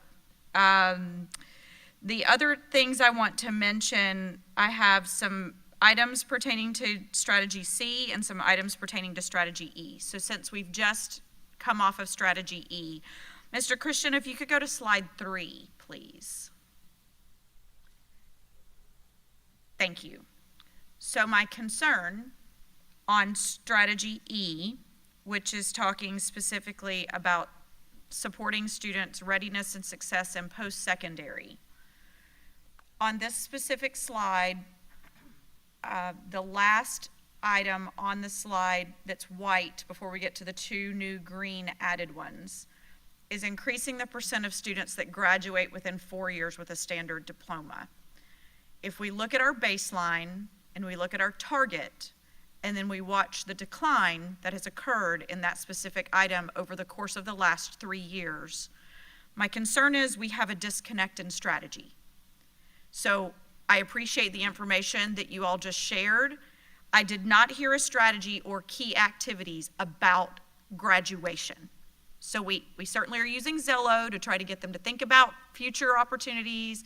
We're certainly using college credit opportunities and advancement and all of that. But I am seeing, and I've pulled up the full strategic plan. We have a strategy missing. We have a key activity missing in our strategic plan. Especially, and honestly, this outcome metric is showing it. Because just about everything else listed here, we are improving or we see it moving. But I guess it's on us as a board to not identify this sooner, but we are missing a strategy. So I don't know what that looks like. I don't know who the team was that's associated with that specific, goal one. I don't know which board member, whatever. I'm just saying we're missing it. Because without having a plan as to how we're going to get kids to walk across a platform with a tassel to turn, we're not meeting that expectation. So certainly, Dr. Brewer, if you have additional information to share, I am open to it. Yes, ma'am. Thank you. Yes, we have a plan. We will work to formalize it in this particular document, but I meet with Dr. Gullett frequently to provide her updates on our plan, and everything that was mentioned through Goal 1, it does build into that graduation rate, but we will formalize it in the document for you so you can see it, so it aligns with the metrics. And we are pleased that we have a success with our current cohort graduation rate that hasn't been announced yet, but we are excited that we did have an increase in our current cohort seniors last year. Okay. So I will be excited to share that number. Great, because right now, it doesn't look real good. Well, And I appreciate that potentially we had some summer graduations that are going to help that too, and for our 2024 graduates, and with our cohort heading into 2025, maybe we're already looking like we are going to, really get at least back up in the 80s. And these are lagging numbers, and so the students this is what was published for the students that graduated the year before, that was shown on the school grade calculation. And so the numbers from the students that just graduated will be represented in the 24-25 school grade calculation. Okay. Graduation rate and acceleration rates are calculated that way. Okay, so I appreciate that for school grade calculations at the DOE. For the purpose of this district strategic plan, I'm not certain that that's the way the metric needs to be calculated. That's just my own opinion. When it says 2022 on a graduation percentage rate, I'm expecting that to be the class of 2022. So maybe that's just me looking at that way, but I appreciate how DOE is going to look at it and how we're district graded and all of that. But in our own personal, right here in Marion County, heart of strategic plan, 2022 to me says we had 86% of our class of 2022 that graduated. And we had 78% of class of 2024 that graduated. So maybe I'm the only board member that sees it that way, but that's the way it would make the most sense to me in our strategic plan outcome metrics. Yeah, as soon as the DOE finalizes those numbers, though, we will be able to share those. At this time, we don't have those formal numbers because it takes so much. They go all the way through that survey 5 in the summertime, and then it gets reported, and then they have to verify all of those numbers. So we don't actually have that formal number yet. Okay. And that's fine. So then to me on this, it would say incomplete or something that we're still awaiting the results, because if 78% is our class of 2023 graduation rate, in my opinion, it should align with the 2023 column, because then I don't know where the baseline came from. Because when we approve this as 2021 and we have a baseline of, it's confusing based on that we actually have 4 years of data on percentages, but it's not aligning with the actual classes. So Dr. Gull, I don't know if you understand my question. I do. I think we can add an asterisk and create a different cell that explains that. Yes, ma'am. Okay, all right, perfect. That covers that question. My remaining questions, and some of this ties into what we'll be talking about in legislative platform as well. You guys know my passion for gifted, and slide 11 is the slide that's associated to gifted. I appreciate, I'm having some extensive conversations right now, again, with gifted educators. I don't want to go into that right now because I think Dr. Hembrook and I need to have a conversation about current challenges that have continued and district processes that need to get buttoned up differently than I just continue to beat the same drum. But my question on this again, strategy C specifically says engage all students in rigorous grade level content through differentiated instruction. I understand funding does not come for gifted students yet. That will be something we'll be talking about in just a moment. But our gifted students, unless they are at the elementary school level, are not receiving differentiated instruction. They're receiving accelerated instruction with their peers in their grade level or other accelerated peers within the school setting, but they are not receiving differentiated instruction for gifted students. I spoke with a teacher yesterday who has come from another district and joined us. Other districts are doing it differently. In her specific case, she taught a gifted elective at a middle school level where it was just a class for gifted students, that they had differentiated instruction just for them and one elective throughout the day. I spoke with an administrator in a middle school yesterday that's something they would like to pursue, but we are lacking gifted certified, gifted endorsed teachers to be able to provide something like. So I mean, this is a multi-pronged conversation. Identifying the students isn't enough, and that's what actually Dr. Hembrook and I will be speaking about later, because right now our identification process is a bit off as well. It's not just the screener, it's what we're doing. There's a lot on gifted. We have got to get better. Board, you know what my questions were when we were talking about the district staffing plan.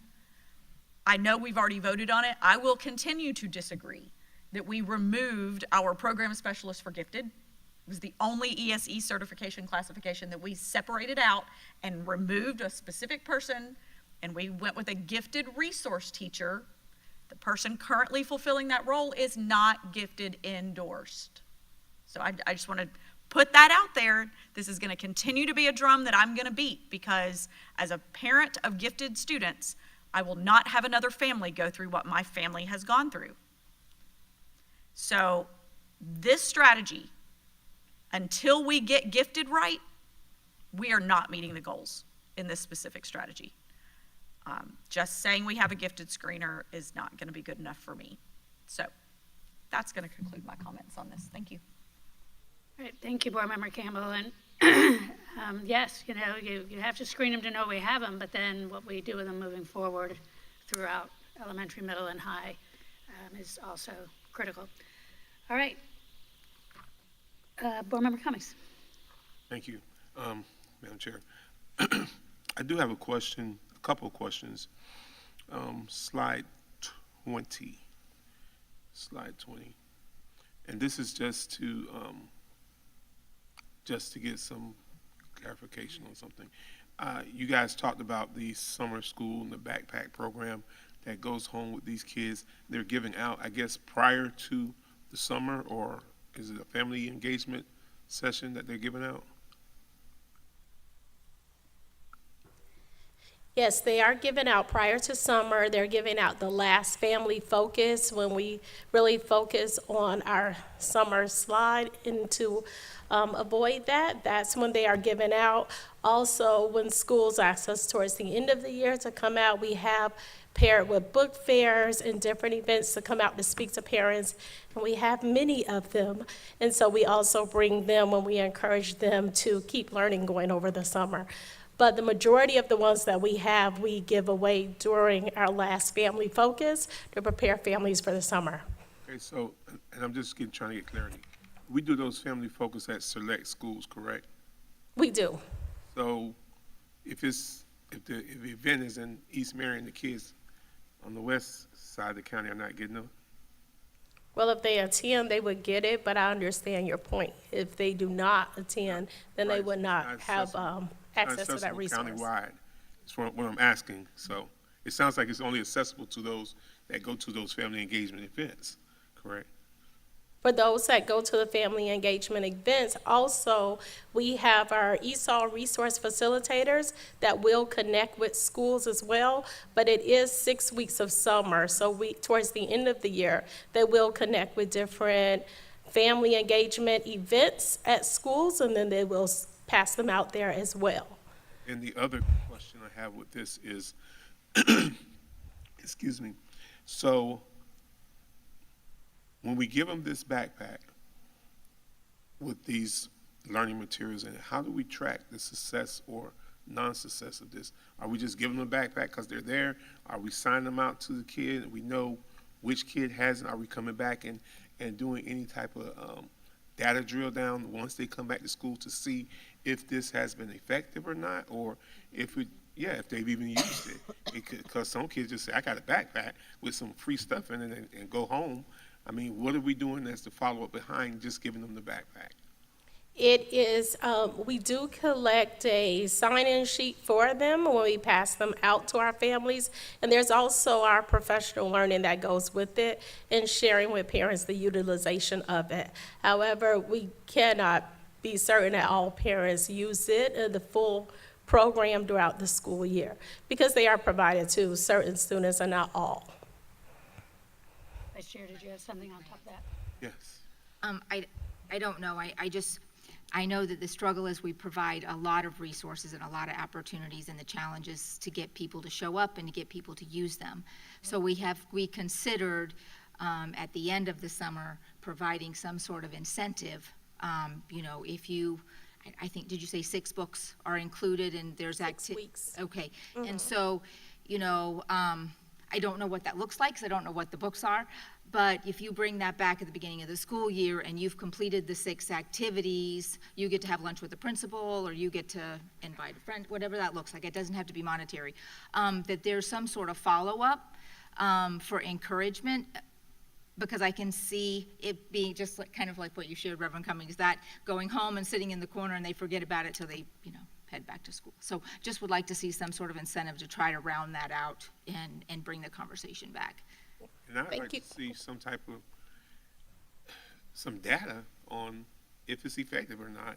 I mean, if we're just giving them out and we don't ever track how effective this is, then we could just be spinning our wheels with this. I would love to see how those kids did this backpack thing on the progress monitoring one, and if there's a difference. I guess you get what I'm saying? Mm-hmm. So that's just one thing that kind of jumped out at me as we were going through that presentation. other thing, you don't have to say anything else on that one. The other thing was on the Zello, Dr. Brewer. With that one, I heard that they get access, I guess, Dr. Hembrook, at 12th grade and 8th grade. It's actually Access K-12, but since this is our second year of our rollout, we're doing a focus for specific grade levels, but it's got activities for K-12. So, and the reason I asked that, because I'm thinking, coming out of 8th grade, they're trying to look at what they're going to do in high school. I remember when I was in high school, they kind of gave us a sheet of paper, like, hey, if you plan on going to a vocational school, this is the track that you need to be on. If you're going to college, this is the track you need, whatever it is. And I'm thinking that if a 9th grader has access to this, are our guidance counselors trying to encourage them to utilize this to get on the track, or you know, who's pushing that effort with those kids? Because sometimes, I just talked to one of my classmates. He went a different route than I went. He went to the military. But one of the things that we talked about was that no one shared with him the different tracks. So all he thought his only option was the military. And so are we using Zello to help these kids to see, hey, there's possibilities, there's other directions that you can go in, or are we just giving it to them at that 12th grade and saying, okay, here you go? The platform has built-in activities for every grade level. So one year it might be resume building, one year it might be career exploration, and the schools do support the students in that. I don't know if you want to add, Dr. Brewer can add more about that. I'll add, that's a great question about the guidance counselors. So they use it, you can export this data into different reports, and the guidance counselors can use that as a tool to help with scheduling. And really where that comes in handy is for our elective classes. The 8th grade students do have an opportunity to see what's available prior to scheduling, but it's still nice if they have already taken the profile assessment on Zello, because a guidance counselor can then say, your strength looks like a medical field is in your future. Let's make sure you're scheduled into the medical assisting class and medical skills. So yes, the guidance counselors use that, but the students can also change their mind, which is really nice. So then in 9th grade, if the student chose the medical skills class, and then in 10th grade said, no, I think I'm gonna go the agriculture route, they can then choose. So we're not locking them in, but it does help guide those conversations with the guidance counselors. So how hard do we emphasize this to the kids? Because I guarantee you, if we ask some kids right now, they very small percentage would say they didn't even know what Zello is. And I'm because I talk to different kids, and to me that seemed like it would be a resource that we need to have posted all over the school, so that they know that this is something that they could to get into to kind of help guide them. Because let's face it, 8th grade, 9th grade, 10th grade, they all got question marks. They don't know what they want to do, most of them. But there are some kids that are focused, and this kind of gives them an opportunity to see that there are different pathways. I know we talk about the 4 E's, but if we don't give them the access or let them know that this is out there and have it available, if I only find out about it when I go to see my guidance counselor, that's ineffective to me. Yes, sir, we will definitely go back and do another promotion for that. Our guidance counselors have been trained on Zello. We did a retraining at the beginning of this year with Zello. But I definitely hear the concern. If a student doesn't go into the guidance counselor, how do they know? But the other piece with that, because I think is a very valuable tool. It is. But I also think it's underutilized, because not only should it be the guidance counselors, we should be doing it through our athletic programs, where we have all these guys, girls is going off to college for athletics. If they're using this if they're using this is just going to help them make better decisions. The tool is available. It ought to be pushed through the athletic department as well. I'm sorry, Reverend Cummings, I didn't hear that last part. I just think it ought to be pushed through the athletic department as well. I think there will be another tool for the ADs and the coaches. Yes, sir. We do have this available on the student desktop, so it is available to all students, but we will do another promotion for the tool. Thank you for that feedback. Thank you. All right, thank you. Vice Chair? I do. I have just a couple of questions I wanted to get some clarification on. I believe it was slide 9, the goal 1 update strategy B, data-driven instruction. And so I don't see it listed, just behavior tools, so we're still using the BESS tool, is that correct? Okay, and do we get data, just generalized data from that on how our students, because everybody in elementary school is evaluated on that 3 times a year, is that correct? So 2 times a year. Okay. So they do it, the teachers do it twice a year for the elementary students. And the schools get, you'll see, I'm trying to figure out what slide, I think it's 23, that you see the best results, am I right? Oh, yes. That one is district-wide. But the schools get their reports and they can look at it school level, grade level, classroom level, individual level. So they're able to look at the data and kind of break it down, disaggregate it, and figure out where they need supports. Okay, and so we develop, as a district, then we're developing behavior strategies from the results of that tool? So, Like what the needs are for each school? So, yes, so based off of when we see those, if we see externalizing, internalizing, adaptive, those kinds of needs, then we make sure that on that continuum document that we have a selection of district-supported interventions that would meet each one of those areas of concern. Okay. So, for example, we know that we need certain interventions that would meet emotional regularity, or if we need performance and motivational, if we need skill building, like we have a select number of interventions to meet each one of those needs. And we look at it and we see, have we seen an increase in certain areas? And does that mean that the interventions that we have are being effective, or we don't have enough of them, or we need additional ones? That was one of the things that led us to looking for the Too Good for Violence, because we really wanted to have additional interventions that would meet the need for the conflict resolution. And so that's when we did our research and kind of figured out what we would want to purchase to have additional resources for that area. And that's what we do each year, is kind of look at it. Okay, and then my next question is, it says we've got 10% in the last 2 years of extremely elevated behavior. Are those tracked when they move from, because that's an elementary assessment tool, does that information go forward to our middle school teams? It would be by specific student. So if there's a student that was in the extremely elevated range and they were referred to the MDT team, and so they have interventions that are provided through that MDT process, that information does follow them into middle school. Okay, so that's a seamless process, so when they leave an elementary school and they step onto a middle school campus, there's already support in there for those behaviors? We're sharing that information, and we're saying while they were in 5th grade in elementary school, we had identified these areas of concern, and these were the interventions that they were receiving. At that point, that MDT team would determine, do we need to continue those? Do we have something different at the middle school level? Many times we have something different that's more appropriate for a middle school level.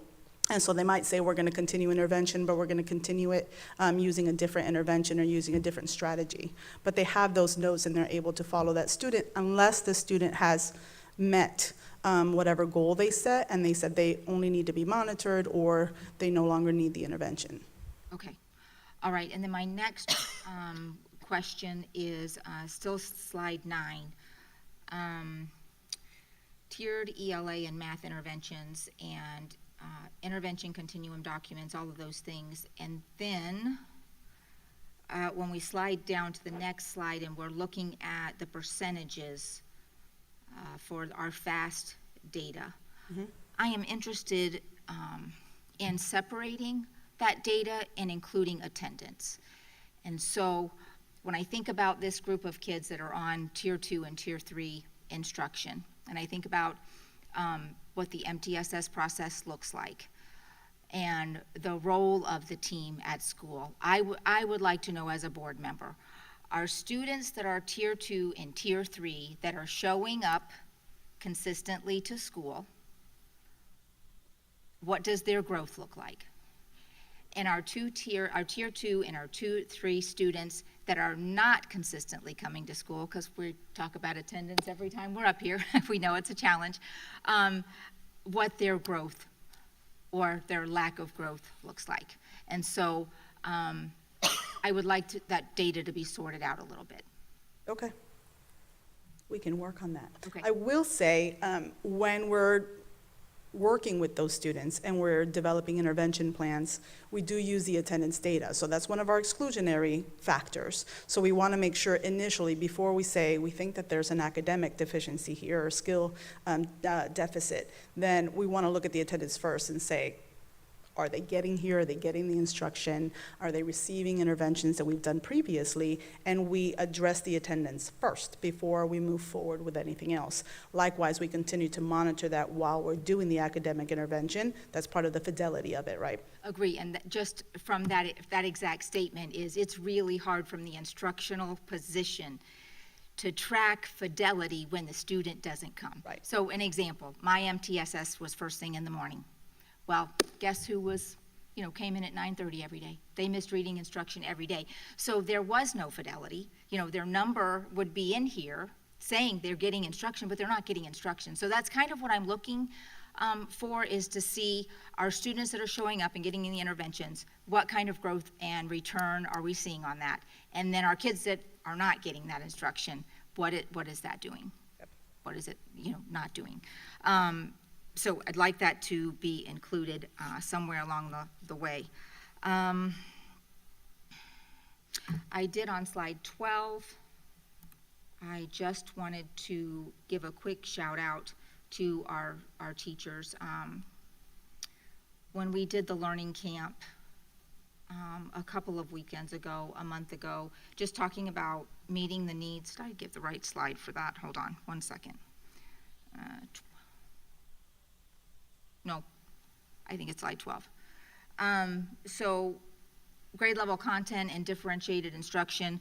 There was a teacher at Westport that was using PowerPoint Live and using, he had his screen up and just doing different translations for, depending on what block of students he had and what the need was for each student. And so I know that the district has great things that they're doing, but we also have instructional lead teachers that are doing phenomenal things to make accommodations for our students each and every day. And so it really was amazing to see that just in the day-to-day work of what our teachers are doing. So I just wanted to give a shout out because I was really impressed because he was really good at doing all that. Slide 20, which was what Reverend Cummings brought up. This is just, sharing ideas really. And I look at what you're doing with that backpack program. I've always been passionate about partnerships with our public library. I could see something like this, meeting and kids having a chance to work on these activities together, just to increase the literacy. I don't know if that conversation has come forward, if it's ever been discussed. We also have libraries on each campus that I feel are underutilized, I'll just say, during the summertime. And so, we have this space that exudes literacy. And so, just thinking outside of the box a little bit about how that could be used in a different way if all the kids brought their backpack on the second Tuesday of the month and we went through that activity together. Just thinking outside of the box, I think it's exciting. I think there's an opportunity for great expansion within the community on that. And I did just want to give a shout out, slide 26.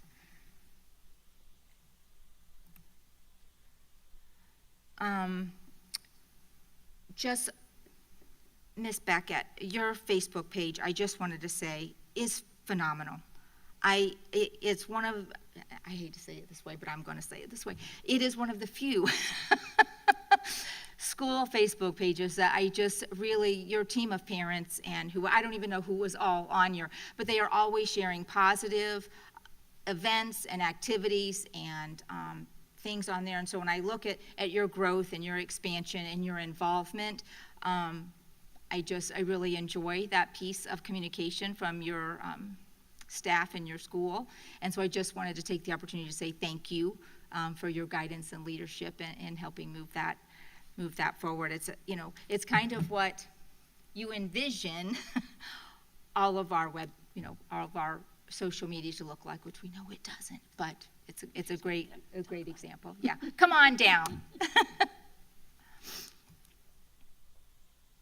So I'm going to share with you why it is that way. So it really is a Facebook page run by our parents. It was started by a mom who was with me the very first year, and then it has grown. I'm fully aware of who's managing the Facebook. I put out information to them, but we review at our SAC meeting at the beginning of the year the requirements, my requirements to have that Facebook page.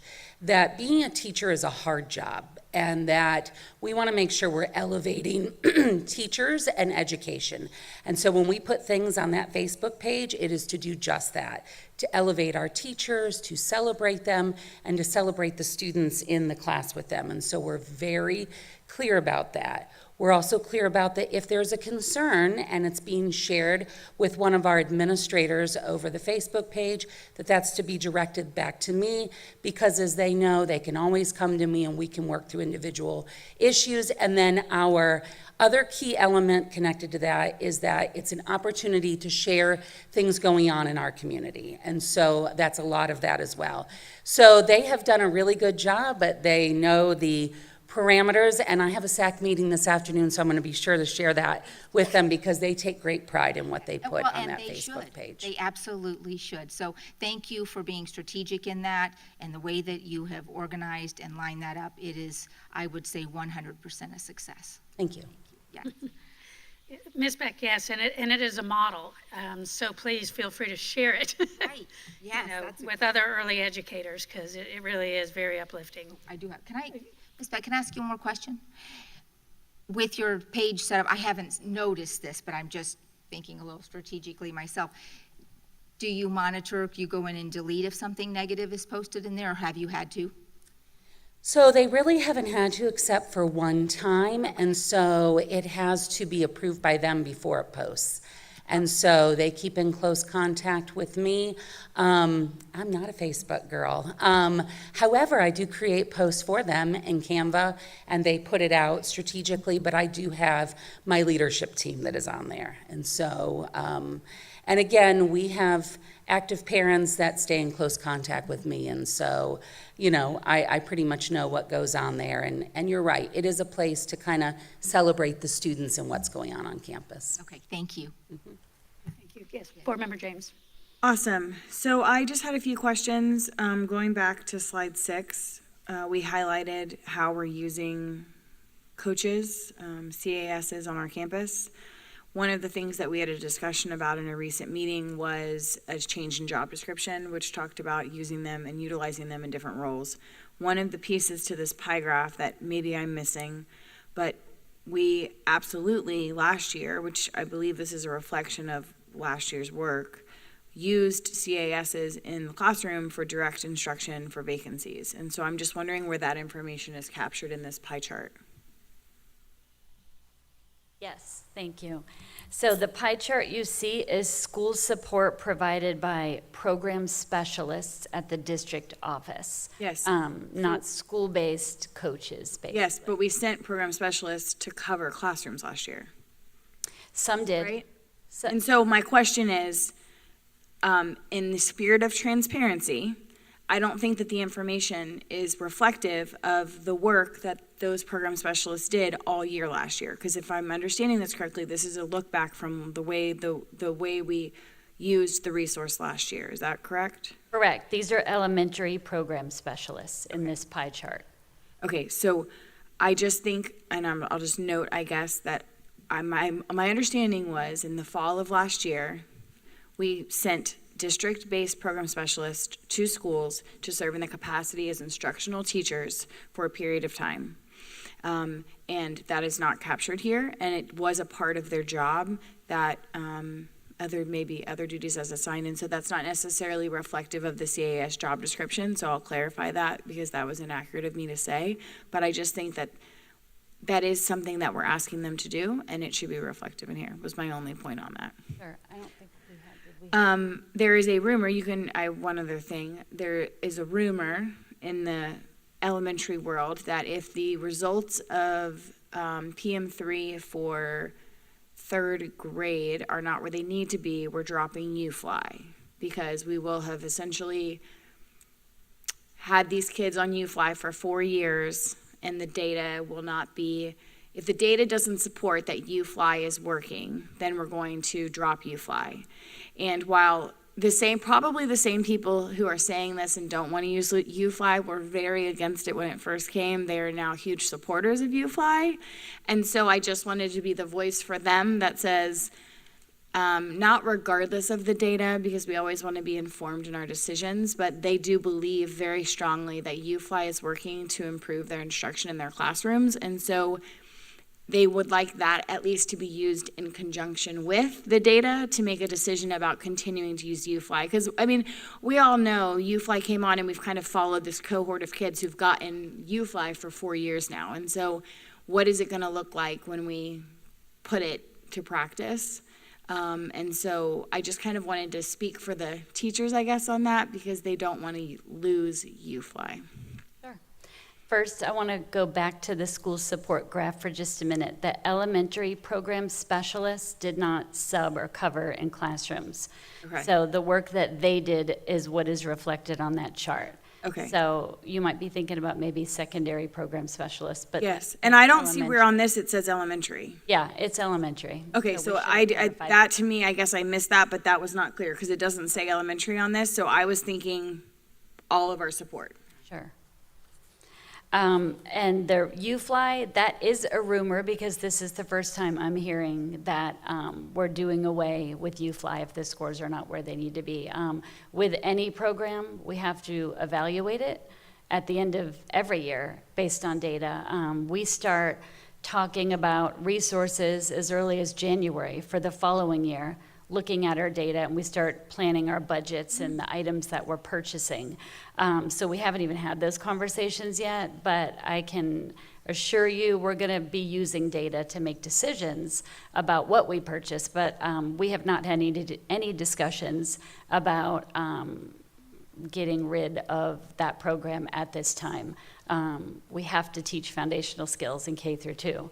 Sure, we can do it through our basal or our main reading textbook. However, having a consistent program that is happening across the entire county in every K-2 classroom is something that we haven't had or that I've seen in my 27 years. So this is the first time that we've had something consistent that is being used. So we know we need a program for foundational skills. But it has not been determined what that program's going to be or not be. Thank you for clarifying, because it's nice to just squash the rumor mill and let everybody chill. It's going to be okay. Those are the only questions I had, I think, for you, Ms. Riedel. Okay. On slide 11, we talk about the gifted screener, and before I ask questions about the gifted screener, I will say that Dr. Campbell's points are well heard by me. I was a gifted student in Orange County, and all through my middle school career, I went to a gifted elective. I think I've talked about this, but I had a gifted elective. My 2 electives were chorus, which I can't sing, so I don't know why I was in chorus, and gifted. And all 3 years, I went to gifted class, and we traded on the stock market and did all kinds of really cool things that were neurodivergent and were different than what I would have gotten in a AVID class, or because I was in all advanced classes, so the advanced curriculum was not meeting the different kind of delivery. And so selfishly, I will say, I have gifted students myself, and I would love by the time my kids get to middle school that way far before then, we create a program so that gifted students can be enriched differently as we meet all other ESE students differently. So I second those sentiments, Dr. Campbell. My question here is, the 121 students who were referred for further evaluation, how many of them qualified?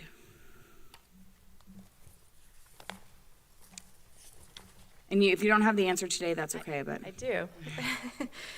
18 were eligible, 67 were ineligible, so that was about 85, and the rest are still in progress, whether there's, waiting for meetings to be scheduled or so forth. Okay, and then my next question, and you might, but you might not have this. Looking back historically, how many second graders have we traditionally qualified for gifted in a standard school year? So prior to doing a universal screener, how many students, not how many students do we screen, but how many students qualified for gifted in their second grade year? Historically, before we use the universal screener. I'd have to pull that data. Yes, for you. and my question to that is, the screener's fine. We do the screener, we capture all the kids, that's fine.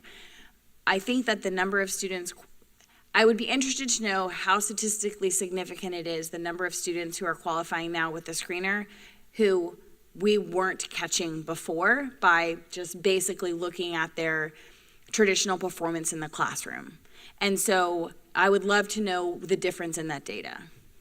I have my own thoughts on it, and I'll be interested to see if they're validated or not based on what you guys have. But that's what I'm looking for, is basically are we finding more kids or not? So the only thing that Ms. Del Nadal and I were just discussing is we didn't focus just on second grade historically, so.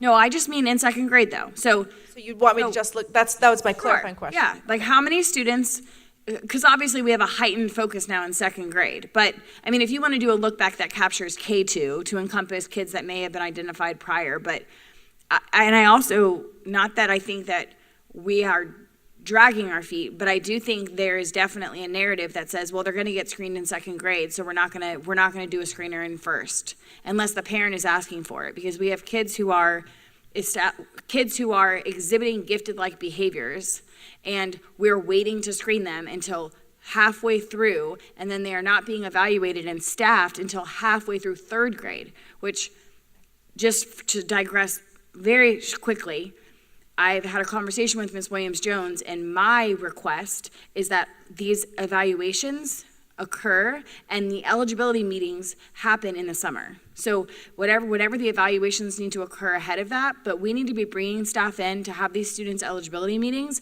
during the summer so that they start their third grade year eligible or not and getting the services that they need. Because a lot of these kids were screened now in January, and how many did you say we have still 40 that we haven't had eligibility meetings for? I'm sorry, but I think that's absolutely insane. And I realize, we had no staffing specialists at SPAR, and so there was 15 waiting, and again, they're not all eligible, but we can't predetermine. We can look at their IQ and have an idea, but we had 15 kids sitting in the queue at SPAR for weeks when school started because there was not even a staffing specialist to facilitate the meeting. So if we brought in staffing specialists in the summer and had eligibility meetings in the summer for all of these students and knock them all out, then these kids would start the school year getting the services that, for the ones that are eligible, they are qualified for. So that's a minor digression. But I would be interested to know if you want to encapsulate all of K2 or something, if the data looks like it would make more sense that way. I'm just wondering how many kids we weren't capturing before that we're now capturing. Or if really the gifted kids are still being captured regardless. We can definitely go and pull that data.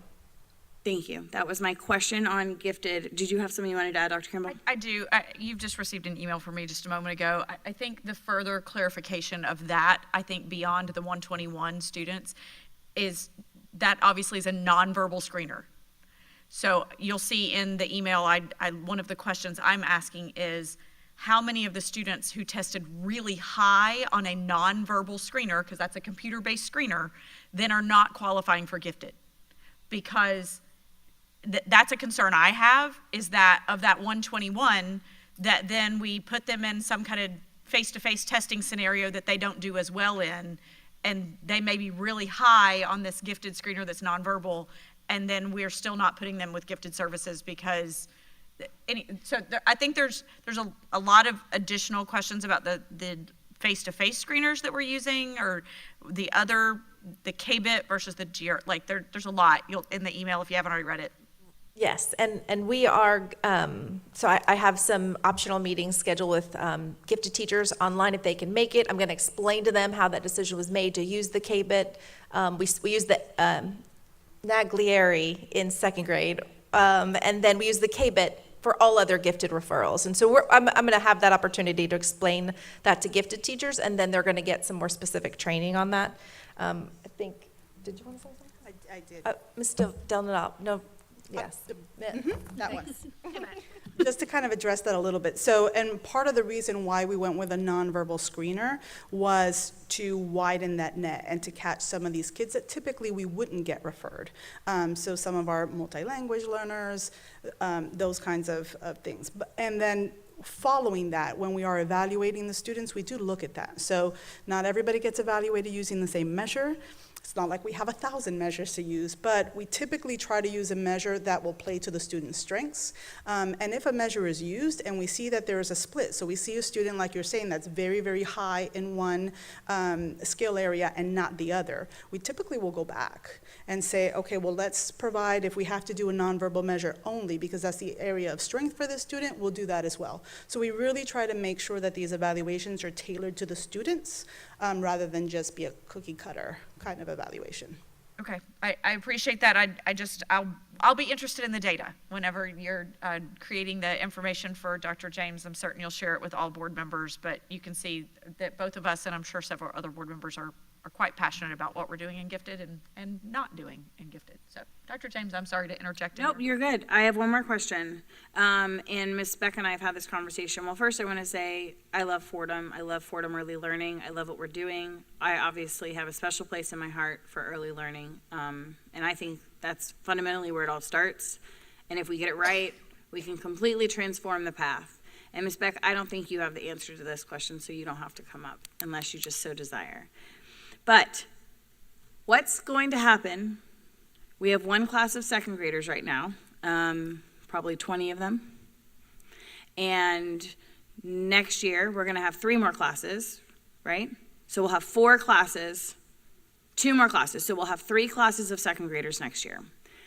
What opportunity are we extending to students who have been receiving early education at Fordham Early Learning for their remainder of their elementary education? Obviously, they can participate in the school choice procedures, but we all know that getting into a choice program in 3rd grade is almost impossible. It is almost impossible.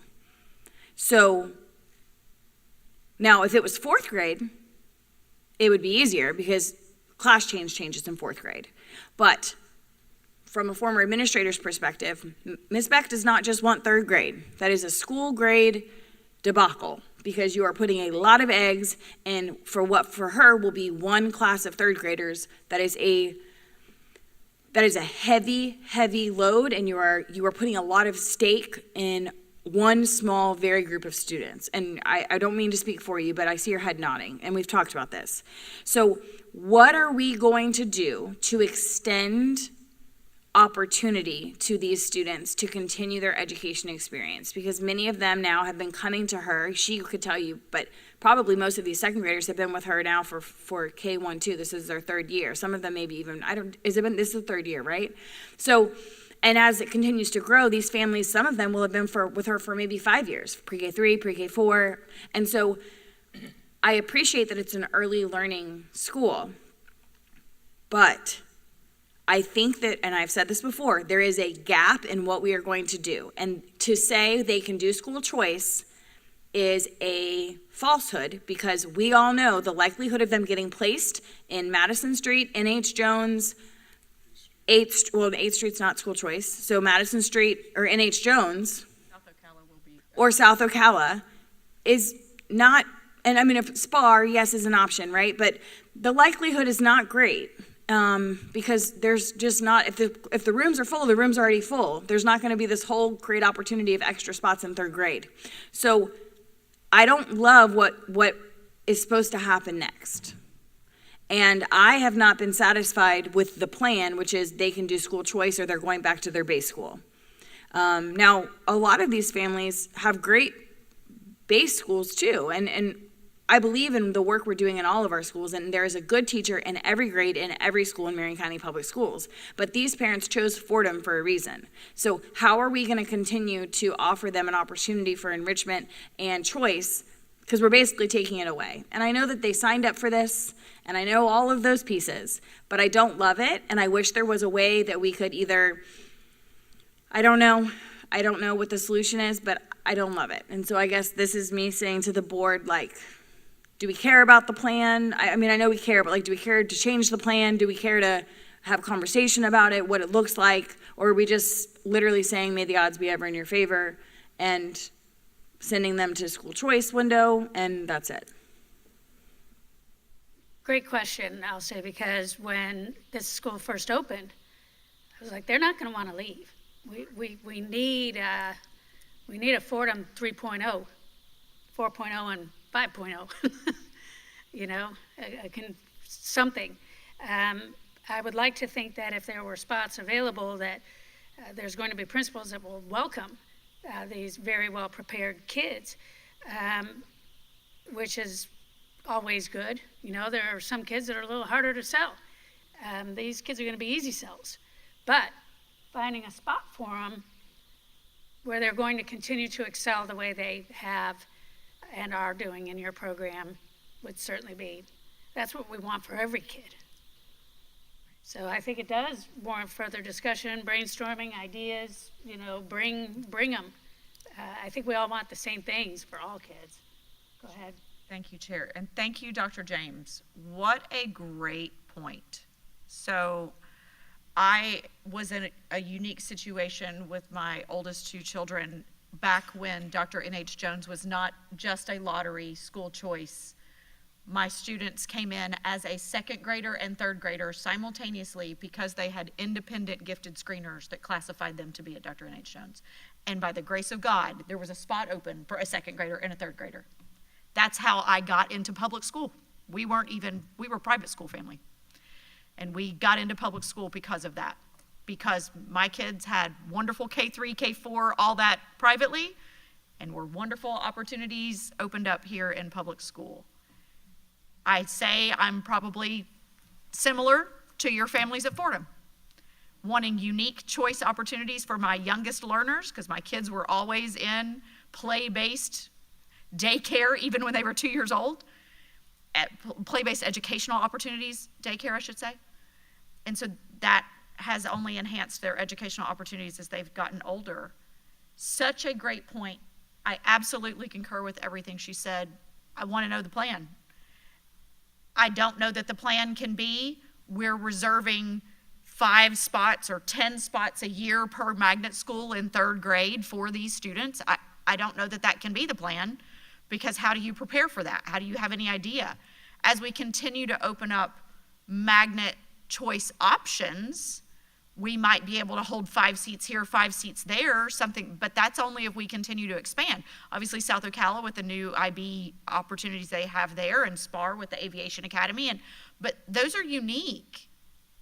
N.H. Jones and Madison Street have been what they've been for so long. People are knowing that, and so even applying to a pre-IB, I'm sorry, I'm not using the right terminology, at South Ocala, even though we've been there a couple of times, it's something program with an MME, anyway, I can't remember what the early program is called, but even with that, that's new for folks, and even getting in there at third grade is not going to be easy if you're not zoned for South. All these schools are overcrowded already too, whenever you think about that. So I concur with everything Dr. James said. I'm interested in the plan.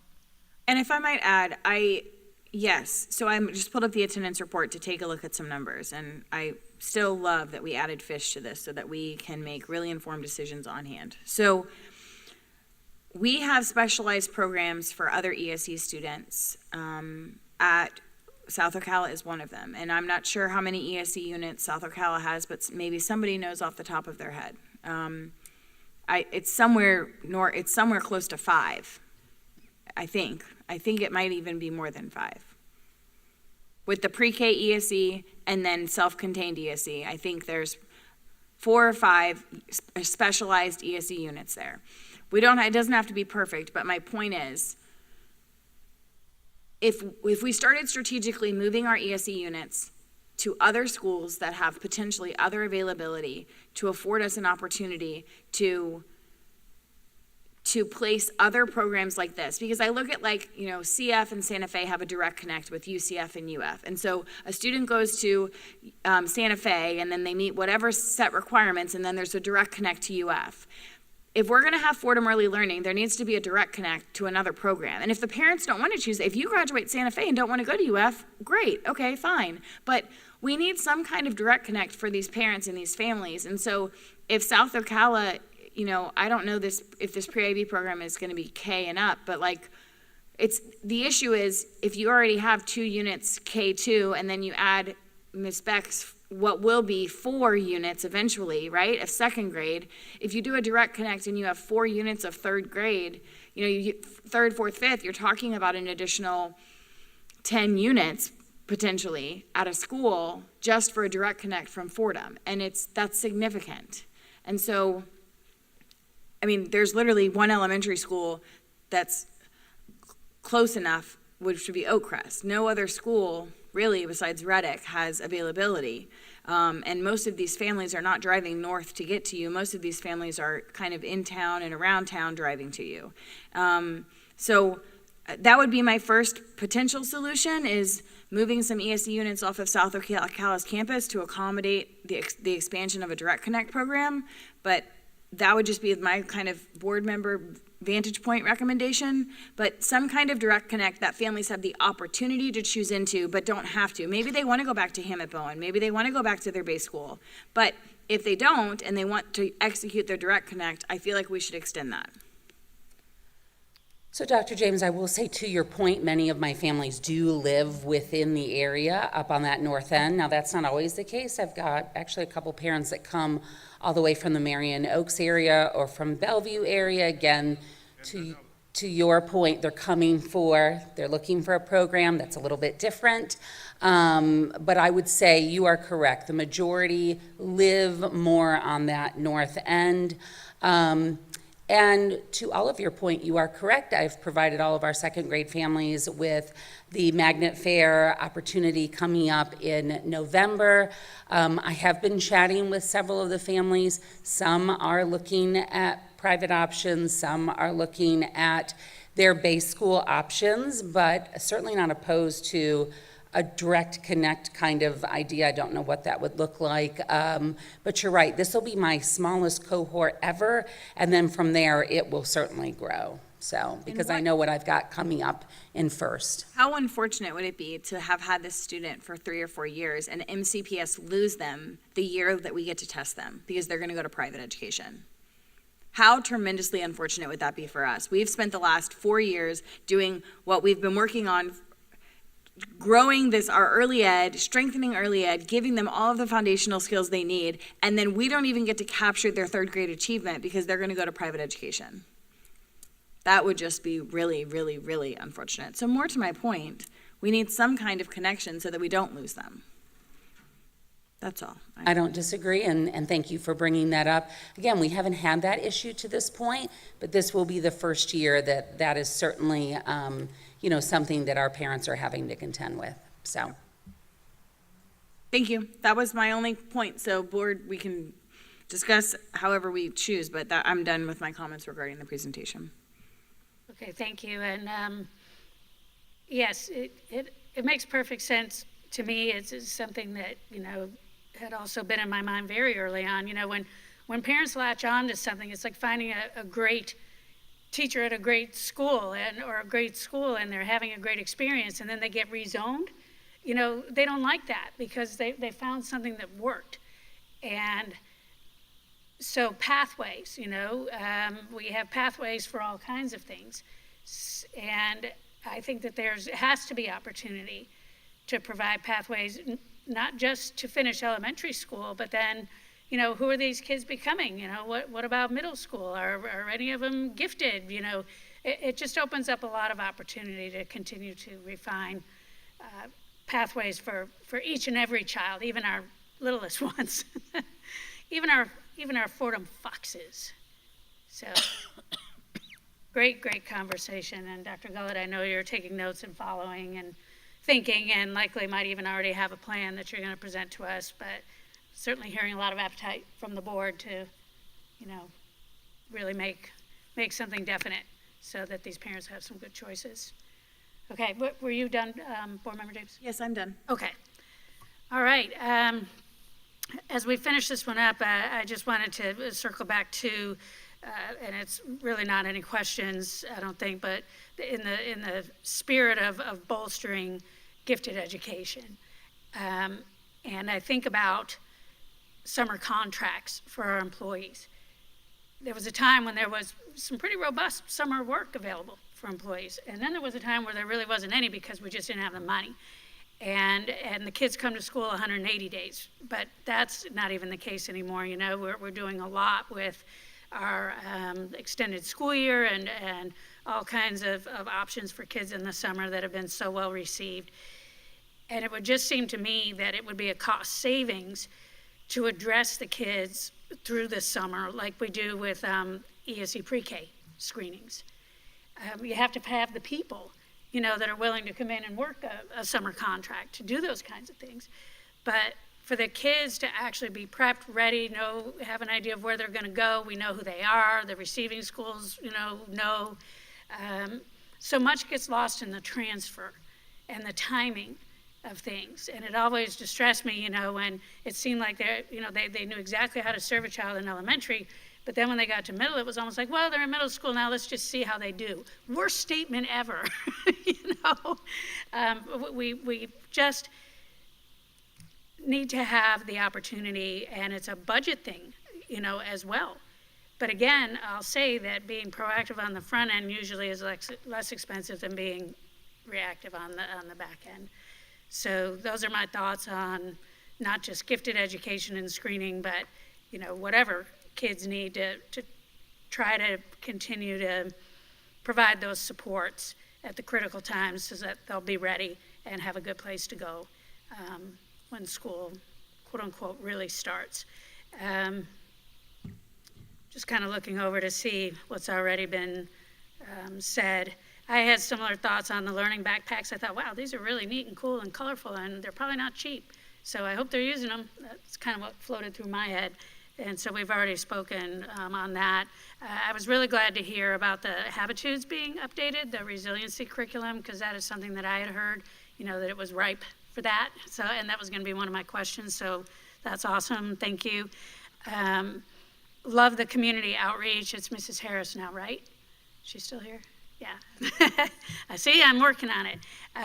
The other person that was sitting was up there with you, and I see your face, and I can't remember your name, sorry. But the community outreach when it comes to our multi-language learners and connecting them to the community is just critical, and I loved hearing about that. 30 pages of heavy lifting is what we just went through. And it's incredibly tremendous work that you all are doing. It's hard work, it's fast work, it's necessary work. So my ask would be, let's really focus on what you're finding is working, and because everyone can only be doing so much at the same time. And what I see in these slides is that there is so much happening. And so if we can make sure that we're just getting the bang for the bucks and the return, then hopefully that'll make your lives a little less intense. And speaking of legislative opportunities, this will be the last thing I'll say.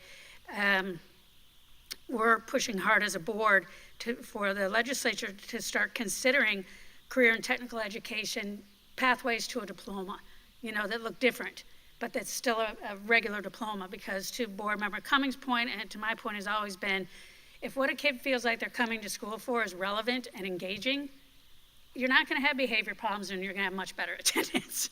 So if we are tasked with serving each and every child and not closing the door on anybody, then we need to have these multiple pathways to success all the way around.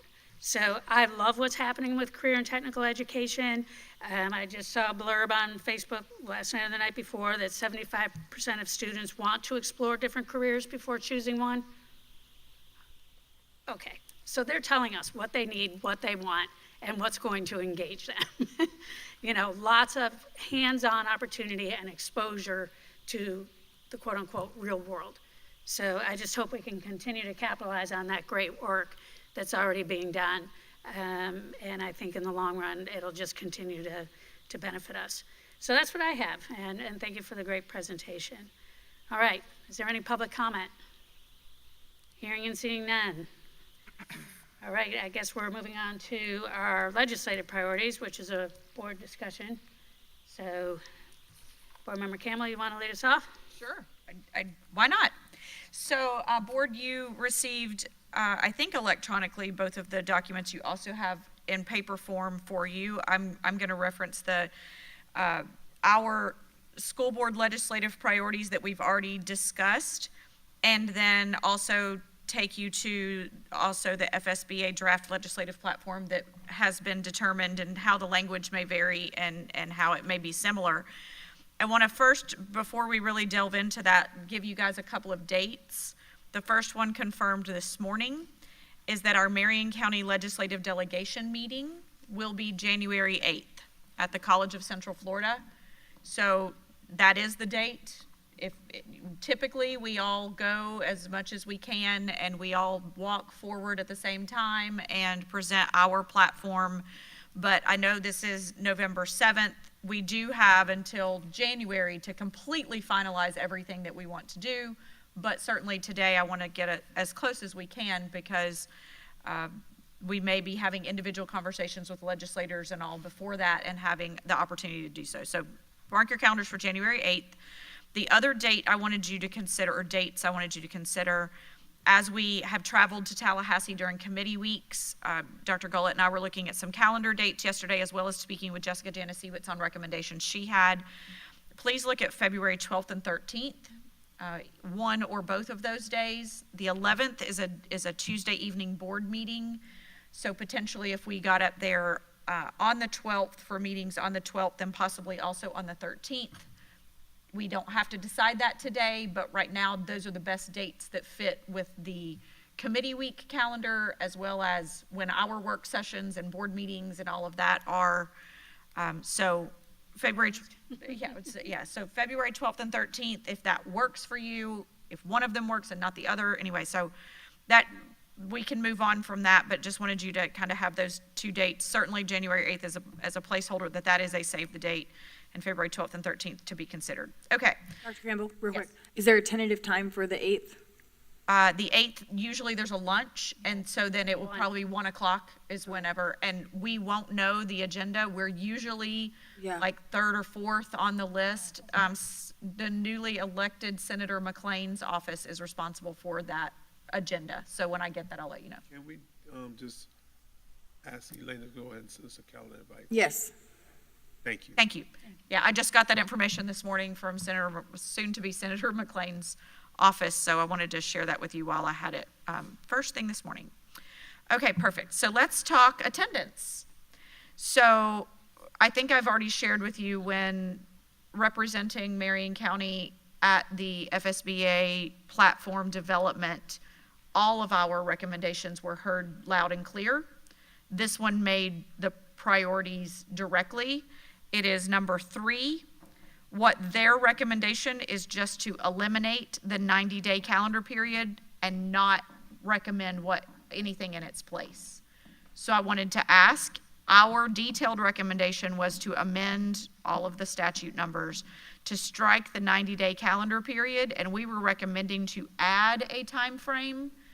The FSBA platform item number 3 recommends to amend it to allow school districts to initiate chronic absenteeism strategies immediately upon the 10th student absence by eliminating the 90th day period requirement. So the question is, board, do we just want to recommend amending that to strike the 90-day calendar period, or do we want to add in the language we had previously? Well, I mean, I think the FSBA's is the most stringent. So, I mean, basically it's saying if at any period ever you hit 10 days, we start, I mean, that's how I'm reading it. Yes. But I think there's language in this, there's language though that says in a school year. And so what we were trying, and I think if we go back to this, because I remember Mr. Carlisle bringing this up, I think the reason we wanted to do 365 days rolling was then we encompass May to August. By striking it and just saying a school year, a student can hit truancy or almost truancy in May and then get a fresh start in August. And their language, the way I believe it is not going to allow that, because it's basically going to give everyone a fresh start in August. And we all know that attendance patterns carry year to year to year, and the rolling 365 is to capture continual issues year after year and not hamstring schools to the school year calendar. Understood, and that was the position that I advocated from when I was sharing that with the lobbyists for FSBA. So several of the comments I'm gonna have is just, this is what they said in response to that. She said that, specifically Dr. Kim McDougall said that the legislators tend to not want to make a decision on something that's going to carry over into future years. Like, let's say this is basically a school year and let things be a school year. And so she recommended not including any additional language, to just leave it, to strike that 90-day calendar period. And I'm going to pull the statute specifically as to how it reads directly. Yes, because this doesn't say school year. But it does in the statute, so. And that's what I was going to say. So the statute itself says, and this is 1003.261B, if a student has at least 5 unexcused absences or absences for which the reasons are unknown within a calendar month, or 10 unexcused absences or absences for which the reason is unknown within a 90-day calendar period, the student's primary teacher shall, et cetera, et cetera, et cetera. I need to read the rest of the statute to see if it specifically says about a school year, but I'm not certain that this particular statute actually references a school year. I think it just is talking about that 90-day calendar period, which has been our holdup. Has been, I mean, I know we are doing all that we can to make sure students are there, but we don't need families to take advantage of knowing they have a 90-day that they can, it resets. So if we just remove the request to strike the 90-day calendar period, end of story. That's certainly an improvement. So, and I don't necessarily know that it has to be on our platform unless we want to double dip if it's on FSBA's platform, because we have other things that are important to us too. Well, right? I personally recommend it be on our platform because it originated from us. I mean, and we've been advocating, how many years have we been advocating for this, Nancy? 6 at least. Right, so we just finally got to the exact language that we want removed and how we want it removed, and FSBA agrees. So if we get to other things that we say this one is the lowest on the totem pole, then. I don't see how it could be the lowest, because if kids don't come to school, it doesn't matter what programs you have. You know, it's where it all begins. Yeah. But that's just me. I would say that thinking as a legislator with all these ideas and potential new laws coming at them, that if we can show consistency, if FSBA through Kim McDougall and people are up there all the time doing this stuff, say that this has the best shot, then I think we should mirror it, and we should amplify it, and we should reinforce it and keep saying it. And they'll be like, oh yeah, FSBA is saying that too. Yes. Right. Okay. So we'll not have the 365-day piece, but we will mirror as closely to the language from the FSBA platform as possible. I need to look up the additional statutes that I put in there originally, why I chose to add additional statutes that they did not. This one may encompass everything that needs to be done, so, okay. This one does not, according to what I remember, what I'm seeing here, does not mention school years, and maybe that is the intent, just leave it silent, and then that way we've got our base covered. So it's probably just amending that one statute to get us to that removal of 90 days, and then that takes care of it. Right. May I ask a question? It's just a suggestion on our legislative priorities. I hope the rest of the board will agree to keep attendance first, because it's foundational. But as we move through these other ones, the ones that are catching my eye are the ones that we think we have the best shot, because that's what they're thinking of too. And things like the mental health. It was really concerning to a rep that has been visible down here and seeing schools. That seems to be a priority. So maybe that needs to be higher up. Sure. The career and technical education, same reason. The other ones, and don't get me wrong, I'm not minimizing gifted or school safety either, or district funding, but what we're hearing are concerns from the ones that are going to be voting on it.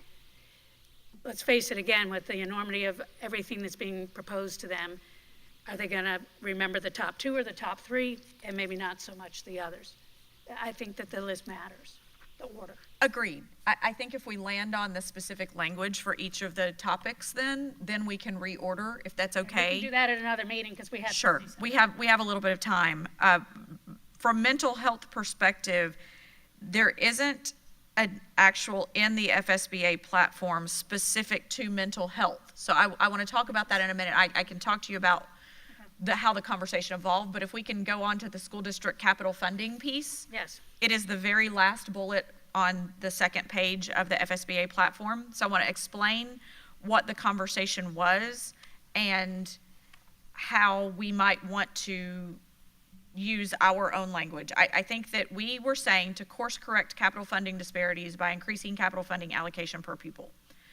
The per pupil conversation, Dr. Kim McDougall was very intent on saying we had a couple of times throughout our recommendations a specific amount for per pupil funding. She said multiple times the legislature doesn't do quotas. So they're not going to put in a law an actual amount for anything. So even to say that we are wanting an allocation by pupil, it's better to use FTE because that's how they're thinking from a law standpoint, and then the budget happens later. So language matters. So the additional conversation about this, and I had a debate actually with Dr. Danielle Thomas about what we wanted the language to be, and how I perceived this in the conversation we had globally with all of the other board members. I believe the capital funding FTE should be based on school districts that have increased enrollment over a 3 to 5 year period, whether that's increasing enrollment over 3 years, increasing enrollment over 5 years, whatever that looks like, that we say a capital outlay FTE for enrolled students, et cetera, but because we're one of those districts that has that increasing enrollment year over year over year, I think our platform initiative should say something like that. That gets us a little closer to potentially how they might be saying it. Here's why FSBA doesn't want to do that. Because then that picks winners and losers among their members. Because we have districts that are advocating for capital outlay dollars that have declining enrollment significantly. And so how we want to put it in our platform can be different than what FSBA is saying, or we stick to what they're saying, which I don't think it's quite as strong as it should be. And I would agree with you. And I, as a taxpayer, I've had conversation with the community, obviously leading up to our sales tax.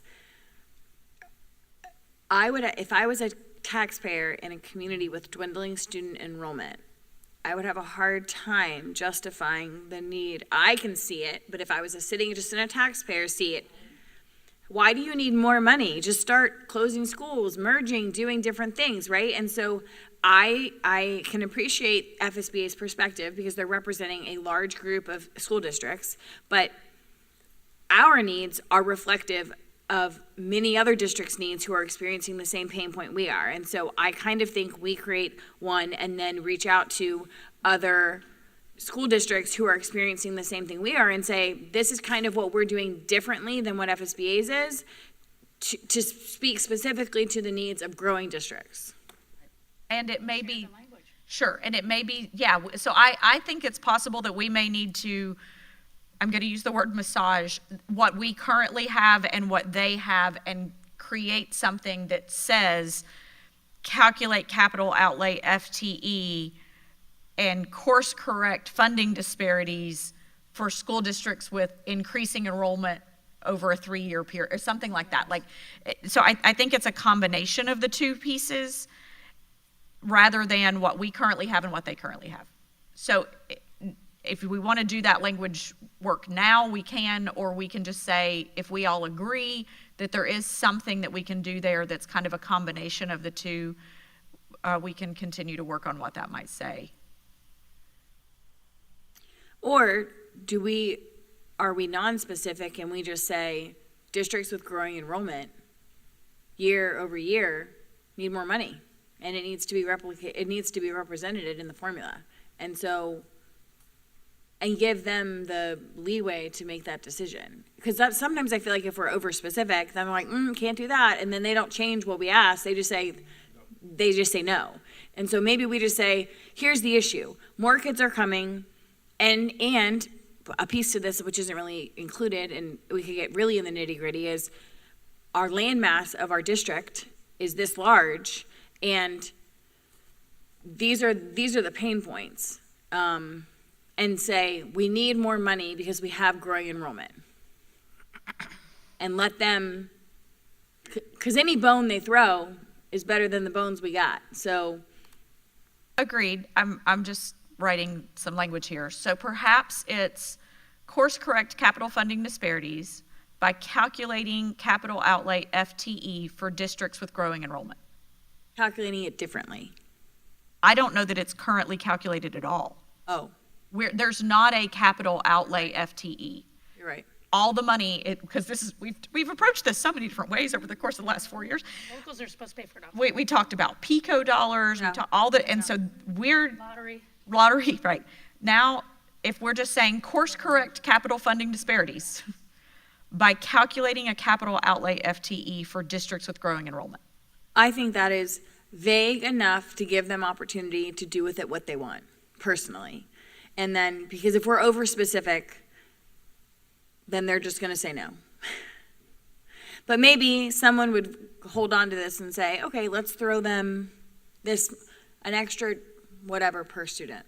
And it's a cause and effect, and it's simple and straightforward. We're getting more kids, we need more money. But also we have more taxpayers paying more money in this community because there are more people here. So like theoretically, there's more revenue being generated.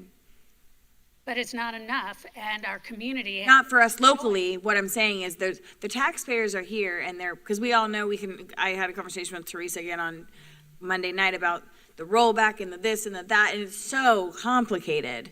But we're not capturing all of the increased property tax value. I mean, we're not capturing all of that. There are pieces to that we do not get to capture. Right. And so even if we were just able to realize all of the money, and maybe that's the approach, is just let us realize all of instead of. And we just put a new amendment in that's going to address it again. So, I mean, I don't know how that amendment, didn't that pass? Didn't Amendment 5 pass? Maybe Yes. it didn't. Yeah, no, it did. And it will, but it's not for schools. Understood, but I mean, think about what that's going to do for county. Oh, I mean, it's. I told people property there's appraisers have no idea. there's unintended consequences to things like that. But my point is, if we were just able to realize all of the money that is coming in our community to us, that would be increased capital funding. So it's not even like you need to throw us more money. Just let us realize all of the funding that's coming in, or stop setting a rate that all of us have to go by, and the districts that have lower lower property values, and stop equalizing it. Because we're not all the same. So stop treating us all like we're the same. Well, then there's a little matter of the rollback rate that never got restored, and, that's been a dead horse that we beat for, 4 or 5 years, so we're not doing that right now. Repealing, because who doesn't like the repeal of a tax, repeal the PICO tax and replace it with one on cell phones, because everybody has cell phones now. I think that's a great solution. I thought so. but it went over like a Led Zeppelin, and the community doesn't like it either because everybody has cell phones now, so they're like, and you see all the taxes on cell phones. So I understand that too, as a taxpayer, but the money's got to come from somewhere, and it does say in the Constitution for the state of Florida that it's largely incumbent on the local folks for capital stuff. Right. And that's what they keep circling back to. Okay, so we now have the sales tax, which is fantastic, greatly needed. Money's going to be put to great use, but it doesn't begin to cover the need as we continue to grow. So then the question would be, how high taxes can we expect people to pay? I mean, come on. We have to get some state support because we are a growing district. What's the best way to say that? We have to get some state support because we are a growing district with capital funding needs? Well, and I mean, as our narrative has continued on this course correcting of the funding disparity, it's you use the FEFP to say, this is how much every district needs to receive because we're trying to level the playing field for all of you. The one area they don't do that in is capital. And so that's how we came up with the original language. And so now if we're saying course correcting those disparities by calculating a capital outlay FTE for districts with growing enrollment. Yes. I think it gets us to the point. Yeah, to level it. I liked what you just said. Perfect. Okay, good deal. I have that written down, Mr. Christian, if you don't. Okay. Okay, so on to school safety. So as I said, the legislature doesn't do quotas. So let's talk about the two different things that are on the school safety platform for FSBA. So the first thing, there was a lot of conversation about HB 1473, requesting specifically a glitch bill because that's the one that's making us man all gates and all the things there. I don't know if we want to incorporate that into our language at all, but the other piece is just to which is the third bullet under number 5 on our FSBA platform, to increase safe schools allocations to include additional funding for school safety initiatives, including after-school activities and school safety officers. Which we'll probably get, I would hope. You know, they've been increasing a little bit, but not enough. What about combining 4 with the third bullet?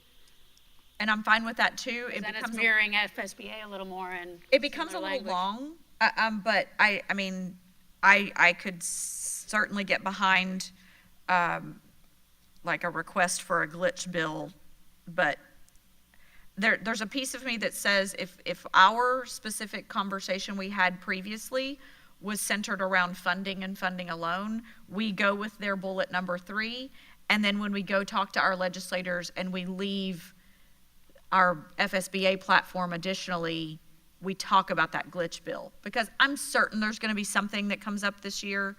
I don't know what it's going to be though, because while it's a lot of money and a lot of challenge to man all gates, it's what's in the best interest of school safety. So I don't know what that glitch bill will look like. Personally, I prefer us just sticking with increasing safe schools allocation to include additional funding for school safety initiatives, including after-school activities and school safety officers. I mean, I like that. All right, I'm looking at on the first page, school safety funding, and I'm seeing priority language, increase safe schools funding allocations in order to fund school safety mandates. Right, I'm sorry, I'm looking on the FSBA platform. Oh. Number 5, bullet 3. Okay. Yeah. That's the one I read.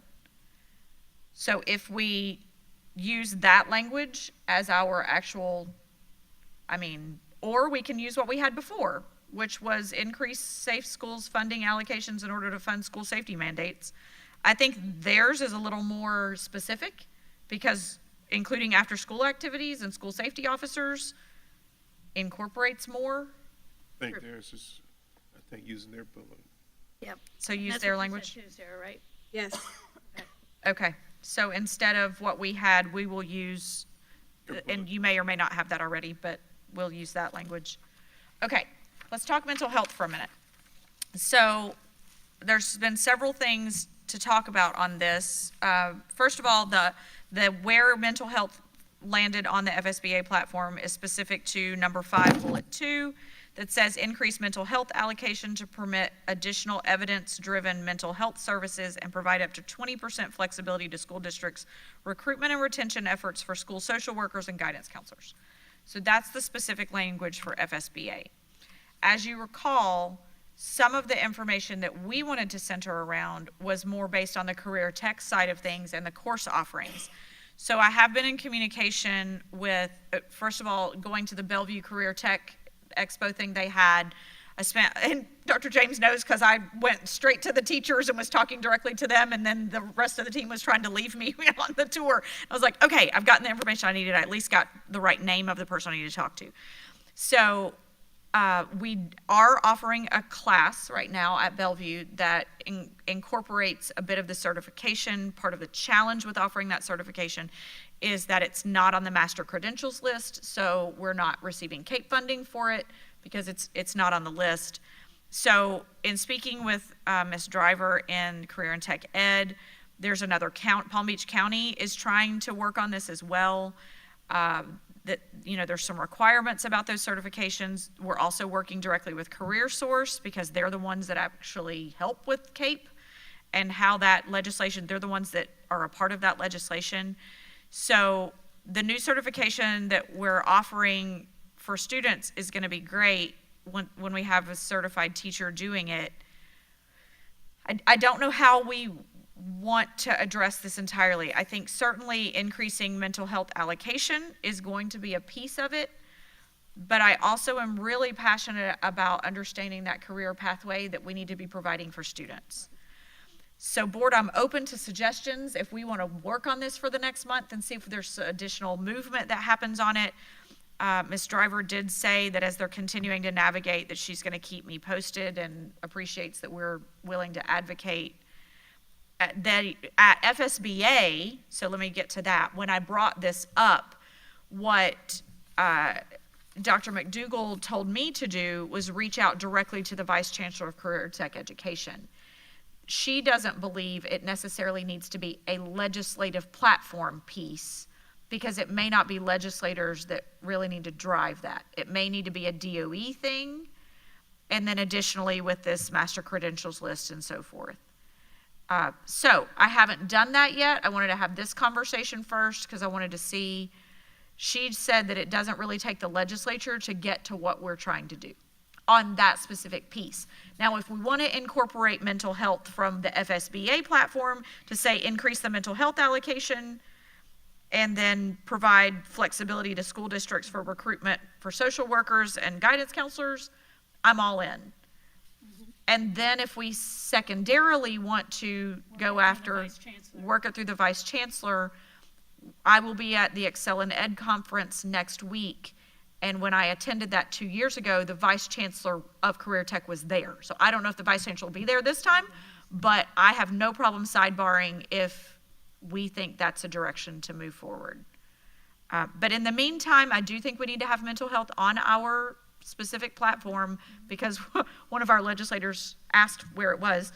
So I don't know that it needs to be quite as lengthy as what FSBA has, but I think it needs to be increase the mental health allocation and provide flexibility provide flexibility for recruitment and retention efforts for social workers and guidance counselors.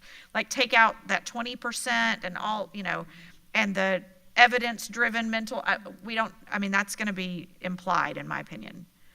So again, increase the mental health allocation and provide flexibility for recruitment and retention of school social workers and guidance counselors. I can get behind that, and if we're talking about pulling our detailed part about career and technical education and redirecting that effort, towards Vice Chancellor and DOE, would that also then apply to the career and technical education, the CAPE questions and expanding of the list?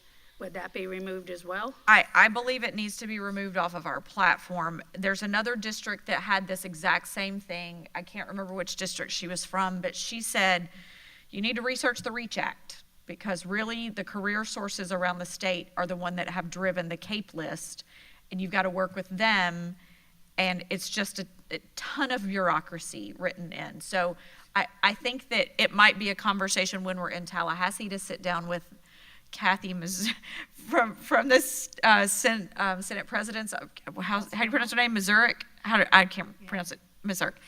From the Senate President's office and talk to her about how can we cut through some of this bureaucracy. She seems to be a pretty good resource to talk to. So that might be one of the top things we talk to her about. I'm thinking about how we approach this moving forwards, but I think that having that CAPE list on our platform it almost is going to be wasted space because of the things that need to be done to get there. And it's a lot, and let's face it, we've lived it. We sit down, they might only have 5 minutes, then somebody stands up and that means we have to go. So if redirecting our efforts more effectively towards a different avenue of the folks that hold the power to really make the changes, then I'm fine with removing both of them and going with FSBA, or not the total FSBA language, what the. Modified. You made, yeah. I think it's very direct. It's not tying to a number like Board Member James was saying earlier. What do y'all think? That's fine with me. Cummings? Okay. Okay, so on our list still, we've just, I think, said that we're not going to discuss the career technical education piece because we're going to address that differently, the CAPE funding and all. I think we're going to remove that. So let's talk gifted funding, and then I also want to talk allocation very briefly because it's in the beginning stages, but I want to address that at the end. So let's talk gifted really quick. So again, in our detailed recommendation, it would be the per pupil funding, and we're not wanting to do that. I think that knowing that everyone is doing things differently, I think we might want to be asking for allocating specific funding sources, or, we already said increase funding allocations for services. I think it's allocating specific funding for services provided to students with gifted education plans. Just like that. If we could get that.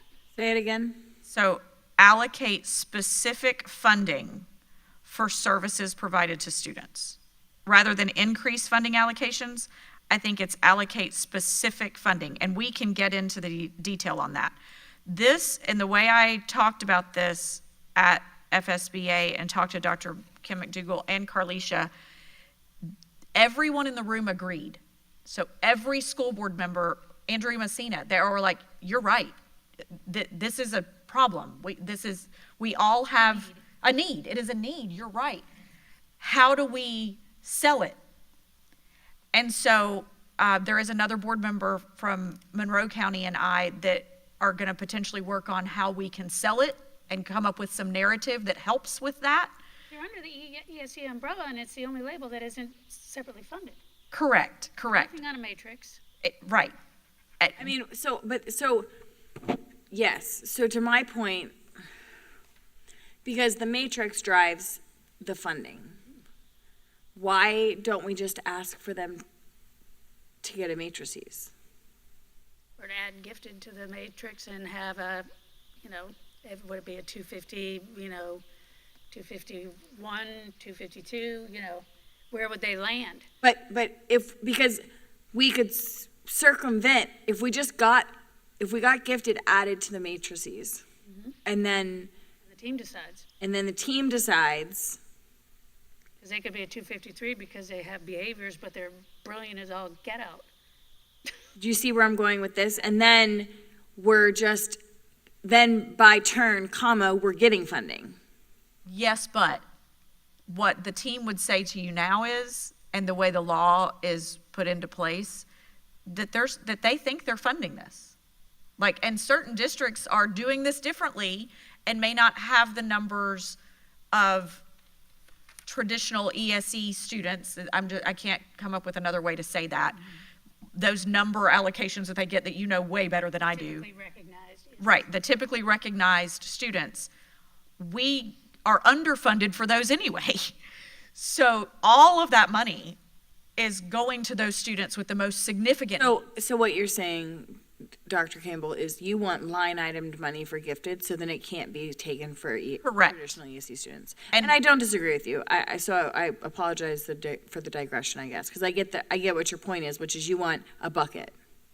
And I don't want it to be pulled from ESE tradition. I don't want it to be pulled from the students with the most significant needs because we already are underfunded for them anyway. Right. But allocating specific funding for gifted students would then ensure that we don't have conversations like we had today. That we can have a gifted teacher in every middle school that is providing just an elective to every, or whatever that looks like. I don't know what that looks like, but. Wonder how they're funding it now. I don't know, but I know that other districts are doing it differently. Well, I would venture to say that, one, the teacher isn't teaching 7 class periods of gifted. So what they're doing is they're taking an elective, someone who teaches Avid, and they are giving them 3 class periods in middle school, a 6th grade, a 7th grade, and an 8th grade, and they're giving them half of their day is gifted education, half of their day is Avid. So it's not one single person. I mean, maybe it is, I don't know. We could ask Orange County. Dr. Gullett may have background knowledge on how Orange delivers it, but the person is not probably doing it all day.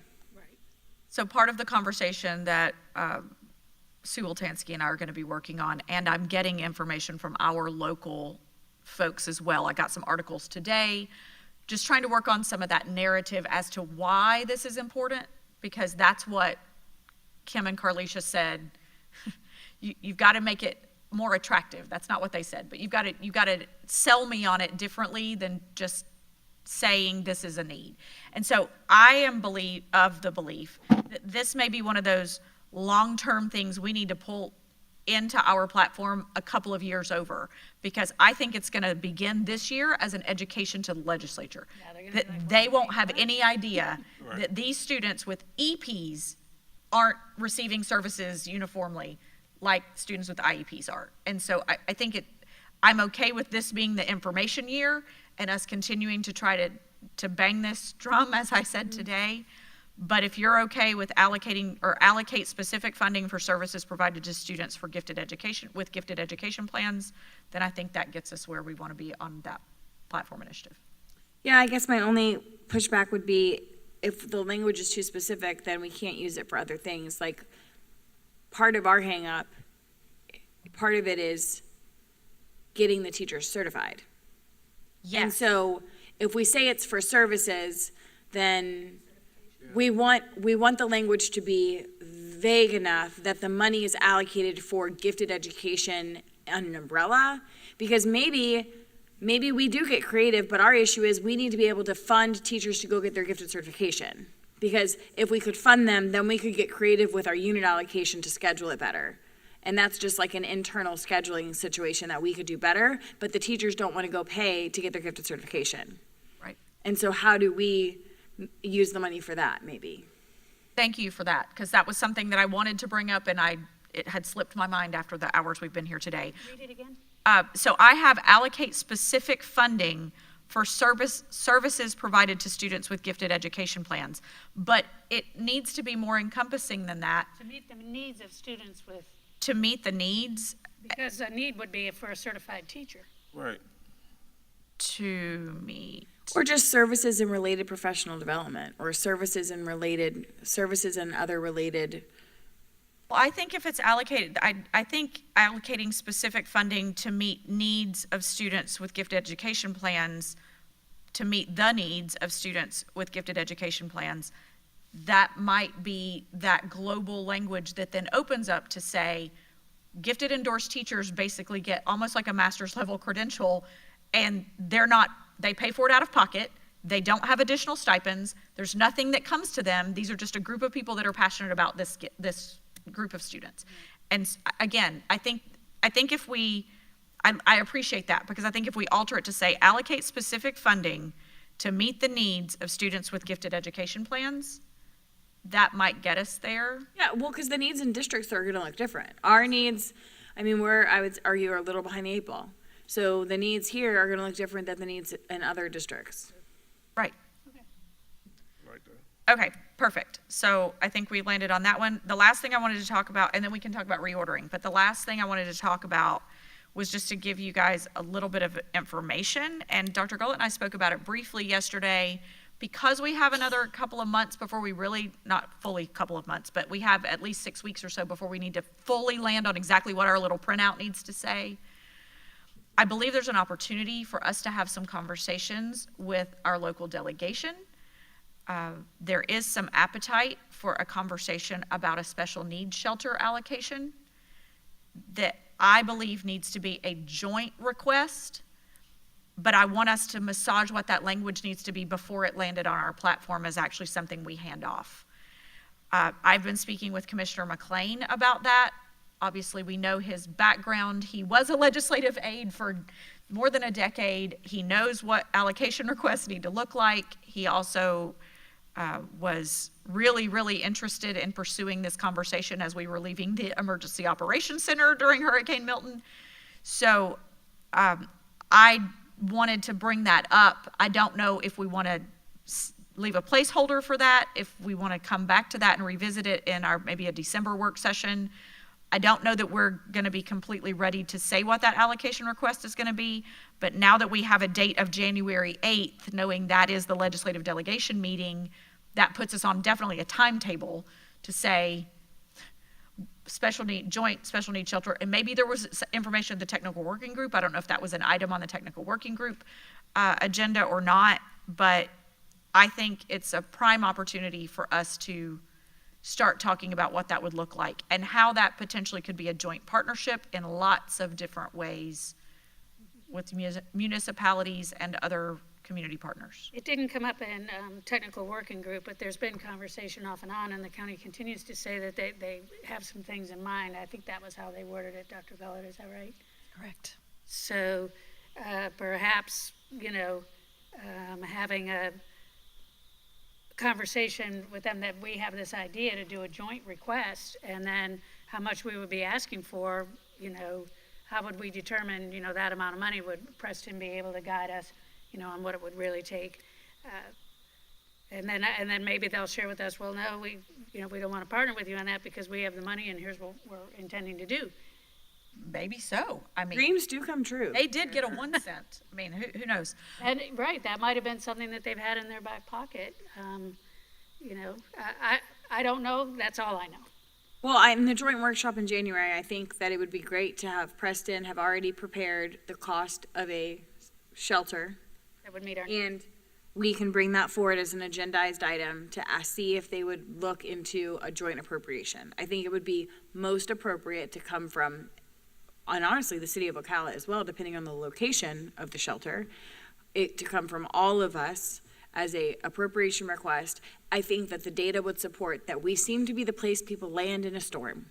And so we have more than enough data to paint the picture that we are carrying as MCPS a heavy burden every single time a storm hits this state. And so I think all of us come together and put in an appropriation. I think that's a great path forward. And, as we're now moving into a phase of building schools, it's costing us a lot more money, the new high school could have been built less expensively if it wasn't going to be set up to be a shelter. So Are we just saying a shelter, or are we being specific? a freestanding special needs shelter. Special needs shelter. Yes, it would also be used for all kinds of other things too, and Preston has a lot of really good ideas. He toured one, not the Pasco one, but another one I think maybe down in Palm Beach or something, that is like a multi-purpose, multi-use. It's not sitting empty until there's a storm kind of thing. I mean, Mary Sue Rich should have been just born as should have been built as a shelter. But here we are. So I would love to build another Mary Sue Rich that has maybe even, I dare say, a swimming pool, and it can also be used as a special needs shelter for our community, or really the entire state, because they all come here. Their little car runs out of gas and they stop in Marion County, and here they are. So Covered pickleball courts too. covered pickleball courts. Well, and so Noted. that's my Palm Beach one does have that. Yeah. It's like a destination. that's my concern with us putting it on the platform just yet, because if we put it on our platform and nobody else does, it makes it look like we want to manage it. And I don't think that we do. I think it needs to be a community thing, county Parks and Rec or city Parks and Rec, depending on, and potentially Early Learning Coalition having a VPK like that. I think we can make it a multi-pronged. Part of the conversation with Commissioner McLean was, do you guys have a location? And so the state would be looking for the county, the municipalities, whatever, to be putting something up. And so if we had a location that we would be putting the land for, I'm using that as an example. With as much land as Marion County has, the land is not the issue. It's the coordination, I think, to make it happen. But that would be a great bargaining chip for Marion County Public Schools, theoretically, to say, we have this space. We have this land, probably needs to be east of 75, because that seems to be, 75 seems to be the breaker of all hurricane winds. I don't know why. But, we have the land. That is our chip that we're giving to this bargain. And can we do a joint appropriation? We can say this is the land that's available. It's either in the city or it's in the county. And we'll continue to manage it, quote unquote. We'll continue to partner with the health department and work it. That's fine. But those are the chips we can put in, having served the last however many years as the sole providers of this. And so can the other partners hold our hands and come up with an appropriation together? Does the school system manage the one in Pasco County? I can't remember. No. I don't think so. We don't have to. I was just trying No, to. but I don't know that they're, Trying to think of if there was precedent somewhere. so just from additional dialogue, I don't know that there's appetite in the legislature to do what they did in Pasco. Right. So there needs to be a real thought out plan on what, but I think it's also a good time for us. This might be a year we put in an appropriation request we don't get, but we already have all the bones built to put it in year after year after year. I don't know. We certainly heard in our calls in the EOC, even state leaders talking about, we need one of those in Marion or Alachua County. Okay, well, hello. I think the fire's really hot right now. So if it means we need to work collaboratively with our partners to get it in gear so that we can ask for an appropriation, I mean, there's a lot of hurt in the state of Florida because of hurricanes this year. So Right, it's on the platform for FSBA. It's number one. yes, it is. I mean, it's a great time to ask because hopefully we go through some dry seasons, no pun intended, where there aren't a lot of hurricanes. But as of late, it seems like it's picking up. So it's probably not a bad time to bring up that we're willing to do it if we get funding to make it happen. So I agree. I don't know what that next step is, because if you heard in the technical working group that We didn't talk about it. right, and they didn't talk about it, but they said they had a plan, I'm not certain that Commissioner McLean knows what the plan is, because he didn't seem to have a plan whenever I talked to him. So I don't know what that looks like. So I'm not certain. We don't necessarily have a staff person right now that would be able to have, potentially we will in the next couple of weeks or so, but so I'm not sure what the next steps are on that conversation. I have no problem continuing my conversations with Commissioner McLean, again, somebody who is an expert in writing appropriation requests.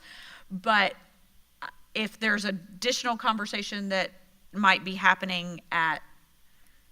You mean Commissioner McLean or? Commissioner McLean, did I say something You said else? Commissioner. Yeah. I just wasn't, because you were also talking about The new senator. the new Senator McLean. So I was just trying to get, Oh, I'm sorry, no, Commissioner Matt McLean. Okay. He is an expert on writing appropriation requests. He was a legislative aide for Yes. Senator Baxley for more than a decade. So Yes. that's why I went to him. I was like, hey, let's have a conversation. Let's talk. And he definitely had an appetite for, and I texted him yesterday, congratulations on your election. By the way, and he was like, yes, he's had some conversations. And so I think, I don't know what our part is in it, other than this is going to be a burden lifter for us if we get a special needs, unless there's a location that we might have, and I have one in mind, but I'm not going to talk about that right now. But like, if that would work for a location site, I don't know. Well, and sort of alluding that they have some ideas or a bit of a plan, maybe just ask them what it is. Okay. I mean, if you want me to do that, I have no problem no, trying this. I mean, I'm trying to think of like what we have available that's like east of 75 or would be available in the future. So, We just talked about property this morning, didn't we? I mean, if we're looking at potentially consolidating locations Yeah. that might free up a space, but They have a plan. They might already have. they may already have a location in mind that they already have the land, and it may be. So I think that, yeah, no, I think we need to just like continue the conversation and then it needs to be an agendized item for the joint work session that then we collectively can have discourse about and you guys can update us respectively until then. But yeah, I mean, I say we need to keep moving in this direction. The answer is always no if you don't ask. So that's okay. Well, I will continue to have as much information as I can, and if I have an update even as early as Tuesday night, I will let you know on what I learn. But in the meantime, let's prioritize the list that we've created. So the items that we're going to have on our platform are attendance, school district capital funding, school safety, gifted, and mental health. Or sorry, that's not necessarily in that order. I'm asking for the order that the board wants them to be in. I think attendance needs to be first. And then probably school safety. Well, I would partly say that capital funding should be second, because It's so necessary. we wind up just borrowing from capital funding to cover safety needs anyways. Do you know what I mean? Like, that's essentially how we're closing the gap now. So if we get more capital funding, even if we don't get safety funding, we can still at least get more capital funding to address capital needs overall. Just leave the first page just like it is. Leave the first page as it is. That's what you said coming. I kind of wonder if we need to move mental health up. If attendance and then mental health, because that looks very student-focused. I don't know, I'm just thinking out loud, and then we go into, Me personally, I think the mental health piece goes up under the school safety, goes below that. so have And then attendance, school then school safety, safety, then then mental health? I mean, we can do attendance, this capital funding, safe schools, and then mental health. And then mental health? And the only reason why we were talking about having mental health be up higher is because it's something that they're really talking about, and it kind of shows that we heard them and we're making it a top Well, priority. it kind of falls under school safety. It does. That's when we started really having the big conversations about mental health, when we started dealing with schools. Yeah, and we could say, speaking of school safety, we Right. heard you about mental health and we feel that we agree. Right. And the two kind of go hand in hand, something like that. They should be I'm close fine together. with that. I'm fine with attendance, capital funding, school safety, and mental health. I think capital should be at the end, honestly. I think we've had it at the end each time. I think let's focus more on the things that we know they're talking about already. They'll be talking about attendance, they'll be talking about school safety, they'll be talking about mental health. They won't be talking about gifted, because that's something we're gonna make them start talking about. And then capital funding, perhaps, that would be the proposed order, I would say. Attendance, school safety, mental health, gifted, and then school district capital funding. But That's I'm- fine with me. I can go with that. All right, Okay, consensus. You have consensus, ma'am. great. And then if we land on some kind of allocation of some sort that we want to add to the little card, we can put that in whenever we, Speaking of allocation, has there December. been any talk about the allocation to complete the funding for the MTC project? so, are you okay with me sharing? Okay, so, because we had this conversation late yesterday afternoon, preparing for what we were gonna talk about today. Because we're not constructed yet on, and we may even be a bit delayed on the allocation received 2 sessions ago. I personally believe, and I'm not believing the team is really comfortable in asking for that continuation allocation just yet. I think we need to get actually in that building first, and then start figuring out what that looks like and how that might adjust things. So that's why if we were going to do an allocation, I could see it more being this kind of special needs shelter that would take so much burden off of us potentially, at least from a school opening and closing standpoint during hurricanes. Do you want to add anything to that or to that? I know, I was trying to help. No. You've said it well, I think, and in talking with Mr. Smallwood, we need to finish out that project first and then prioritize this. Yeah, I just was kind of wondering where we were with it and if it was something we needed to be bringing up, but it sounds like timing will be better later. Yeah, I think if we can get that makes constructed and moved in and all the great things happening, and then maybe the session that happens, the end of 2025, we can talk about it then. But for this early 2025 session, I think we need to stick with what we're doing, Okay. so. Okay, well, that concludes all the things I was talking about. Okay, everybody good on that? All right, is there any public comment? We've run out of public. All right, hearing none. We will move on to board comments and concerns. Attorney Powers didn't want to forget, so you're on. Yes, ma'am. Board members, I'm notifying you that Attorney Suzanne Green, or the designee of DGH Legal Law Firm, has informed me that advice is needed regarding claim number 1140074 styled Estate of Louis Johnson versus the School Board of Marion County, Florida. Pursuant to Section 286.001 Florida statutes, known as the Government Sunshine Act, on behalf of Attorney Green as outside counsel, I'm requesting an attorney-client session with the board for the purpose of discussing the evaluation or compromise of said matter. I have asked the board's clerk to cause reasonable public notice of the time and date of this attorney-client session and the names of the persons attending to be published. It's suggested that attorney-client session be held beginning at 9:02 a.m. during a recess of the November 21st, 2024 administrative briefing and work session scheduled, or as soon thereafter as may be heard. As required by this statute, only the following individuals will be present. Each of the school board members: Allison Campbell, school board member; Nancy Thrower, board chair; Eric Cummings, school board member; Lori Conrad, vice chair; Sarah James, school board member; Superintendent Diane Gullett; Daniel Blackman, the staff attorney; Jeremy Powers, school board attorney, and the designee of the DGH Legal PLLC law firm. I have asked a court reporter to record this section, also as required by statute. Her notes will be fully transcribed and filed with the board clerk. Upon the conclusion of any litigation or settlement of all claims arising out of the matter, transcript will be made public record. Okay, thank you. I recommend the board hold an attorney-client session pursuant to Section 286.011 Florida statutes to discuss the pending matter. If there are no objections, the attorney-client session should occur during a recess of the November 21st, 2024 administrative briefing and work session, starting at 9:02 a.m. or as soon as thereafter as the matter may be heard. Okay? Okay. All right. Anything else, Attorney Powers? That concludes my business for today. Thank you. Okay. Board Member James? Thank you.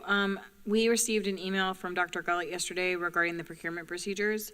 Chair, I don't know if it's on your agenda, but I would like for the board to potentially engage in discourse to come to conclusion. Speaking with Mr. Vandeman, the intention is not to have another workshop because they've essentially tried to hear all of our concerns.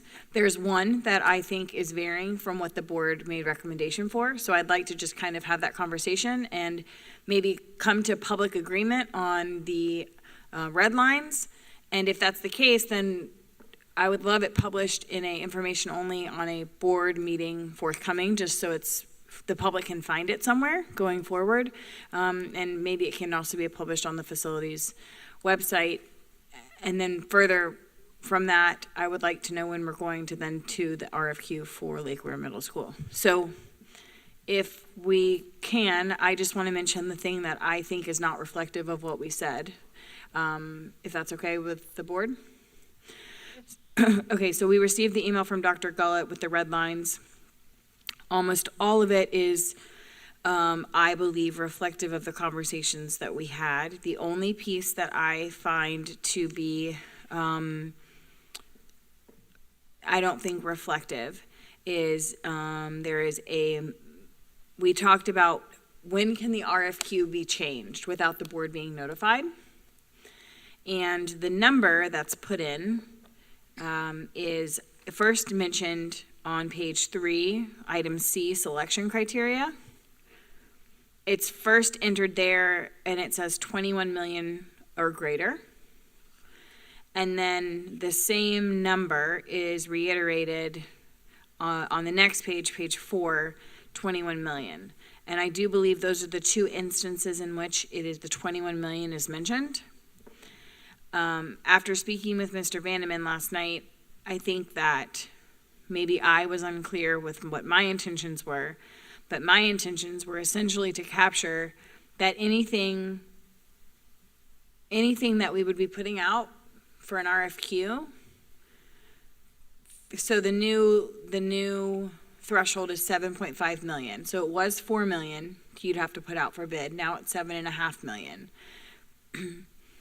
A wing is about $15 million these days. That's what we put in as our threshold.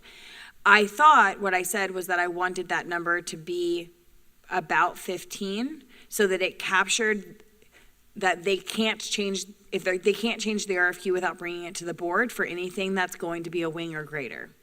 That was the intention of what I was saying. again what you just said?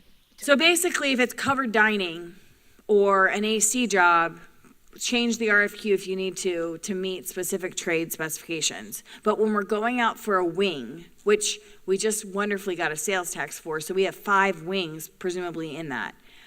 If they're going to change the RFQ, I want them to have to come to the board before they change it and put it out for bid.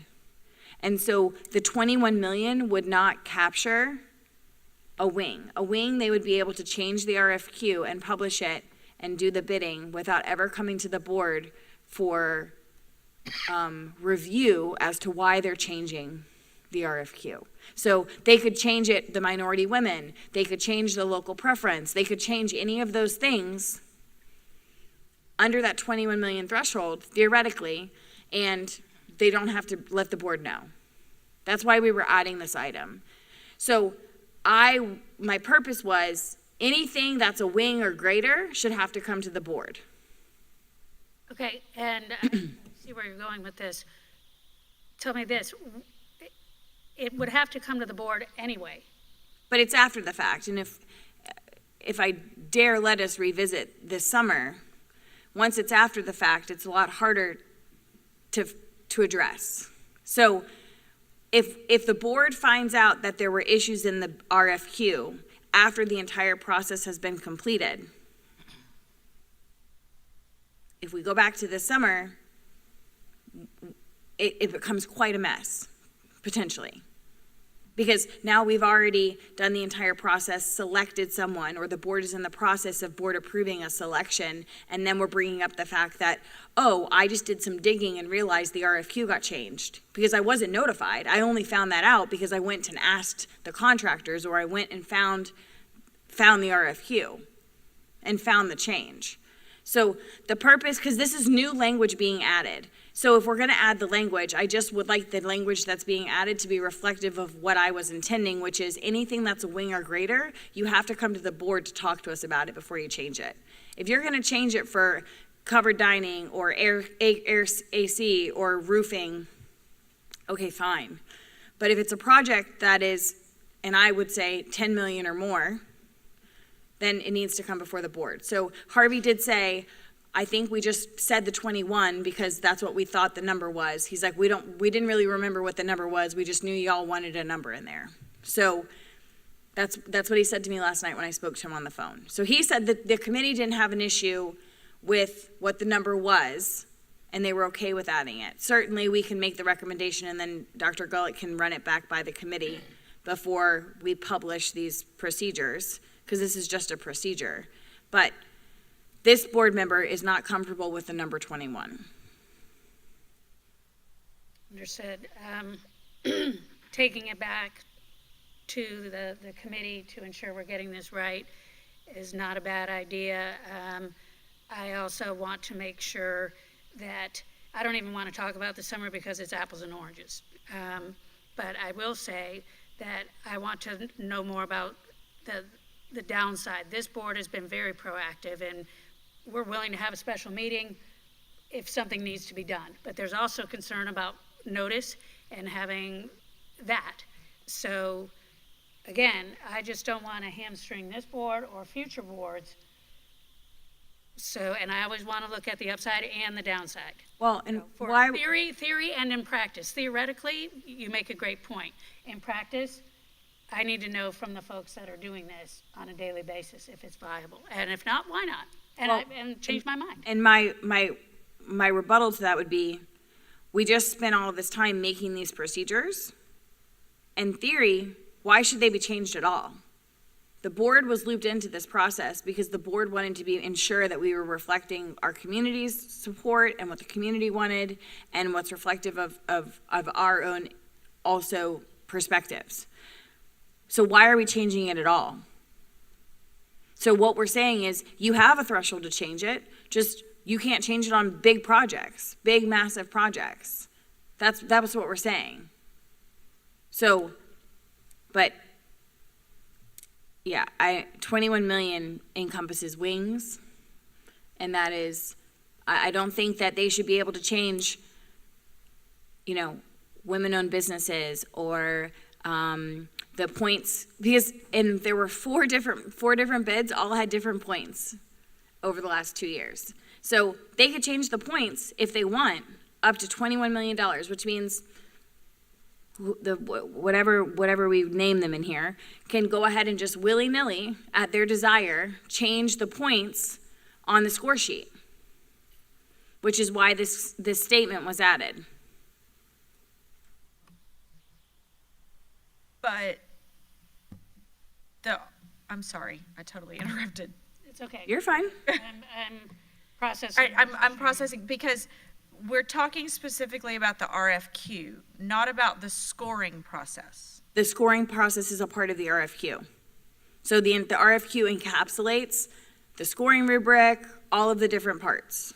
Yeah, because what we're looking at right here isn't the actual template for the RFQ. We're looking at and that's what I'm missing. Like, so to be able to, I appreciate what your concern is, and I probably am going to agree with you. My further thought, though, is how frequently are they changing the RFQ? I mean, and I guess that goes back to why we need to have this procedure in the first place. Correct.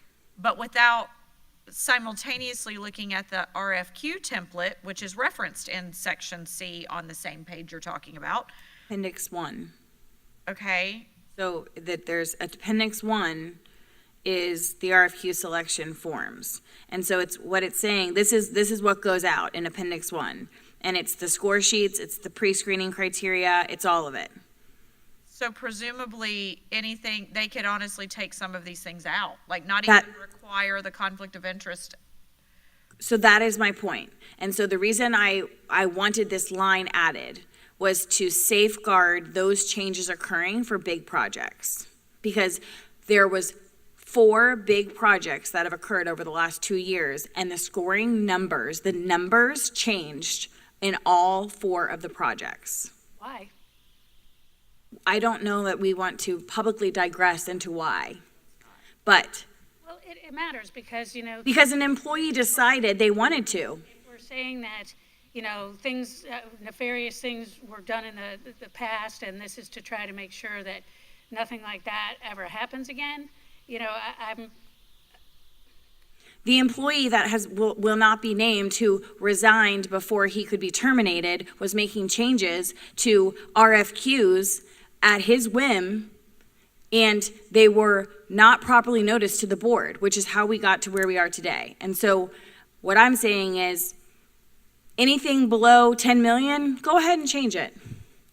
Personally, I want it not changed at all, but I do agree with Chair Thrower that we should give leverage to staff to make individual changes. So $10 million, anything below 10 million, make the changes you want to make. But if the project is over $10 million, you should have to come before the board and explain to the board why you need to change the points in the RFQ. And the board then would need to be very willing to meet quickly to get that answer, because I do feel always that if I'm not the one directly in the trenches doing the work, but directing a lot of details, that I don't want to inadvertently create a different problem. And, this board, like I said earlier, has been very proactive and willing, to meet quickly. But again, future boards may or may not be. So, I don't know. Cummings, what are you thinking? We can, just like Dr. James was saying, I get it. And I don't not get it. We don't want to create roadblocks, because that's going to cost us. So. Chair, here's my question, and this is a little bit more for Attorney Powers. Because this is a procedure, and procedures then would stipulate what the board must do, but we don't have a policy to actually say that. Like that's where because this is a procedure that we don't necessarily approve or do anything with. Right. Statute and policy both can provide the grounds for what you must do as a board or as an organization. In this case, it's predominantly statute that sets out what you need to do. And there's also administrative rule which sets those things out. So from that, the procedures are expected to be compliant with administrative rule and with statute regarding these factors. Now, to the degree that it's encapsulated in policy, the policy is like sort of one-stop shop to look at it and say, this is the minimum basics and core of what you need to do.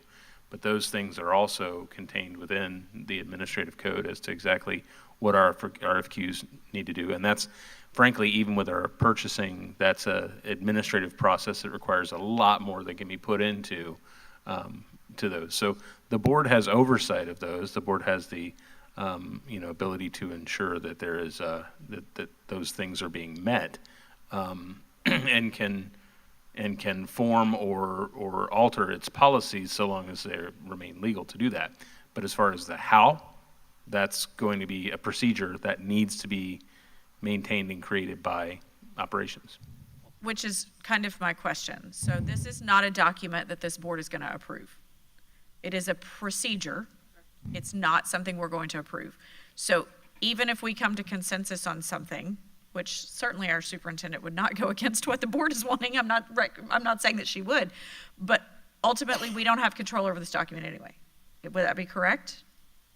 Right. You don't have control, except that you, as in a position of oversight, you have the ability to indicate what alterations need to be made, and certainly as board attorney, I can indicate that this is or is not compliant. So that's Okay. Well, with that thought, then I can get behind a $10 million requirement that the board would need to at least approve, whether that be a full board vote or actually just a consensus approval, because again, this isn't policy. I mean, I think that a consensus approval would be fine in a work session or something like that if an RFQ needed to be. And I agree with that. I think so what we've done now is basically over the course of a public workshop and then a follow-up, we've come to general consensus on this RFQ. So changes to it for something over 10 million would just require them coming back and saying, we're going to change the points because of this reason, and present it to the board, and the board say, sounds good, or we say, that's not reflective of our desires for our community.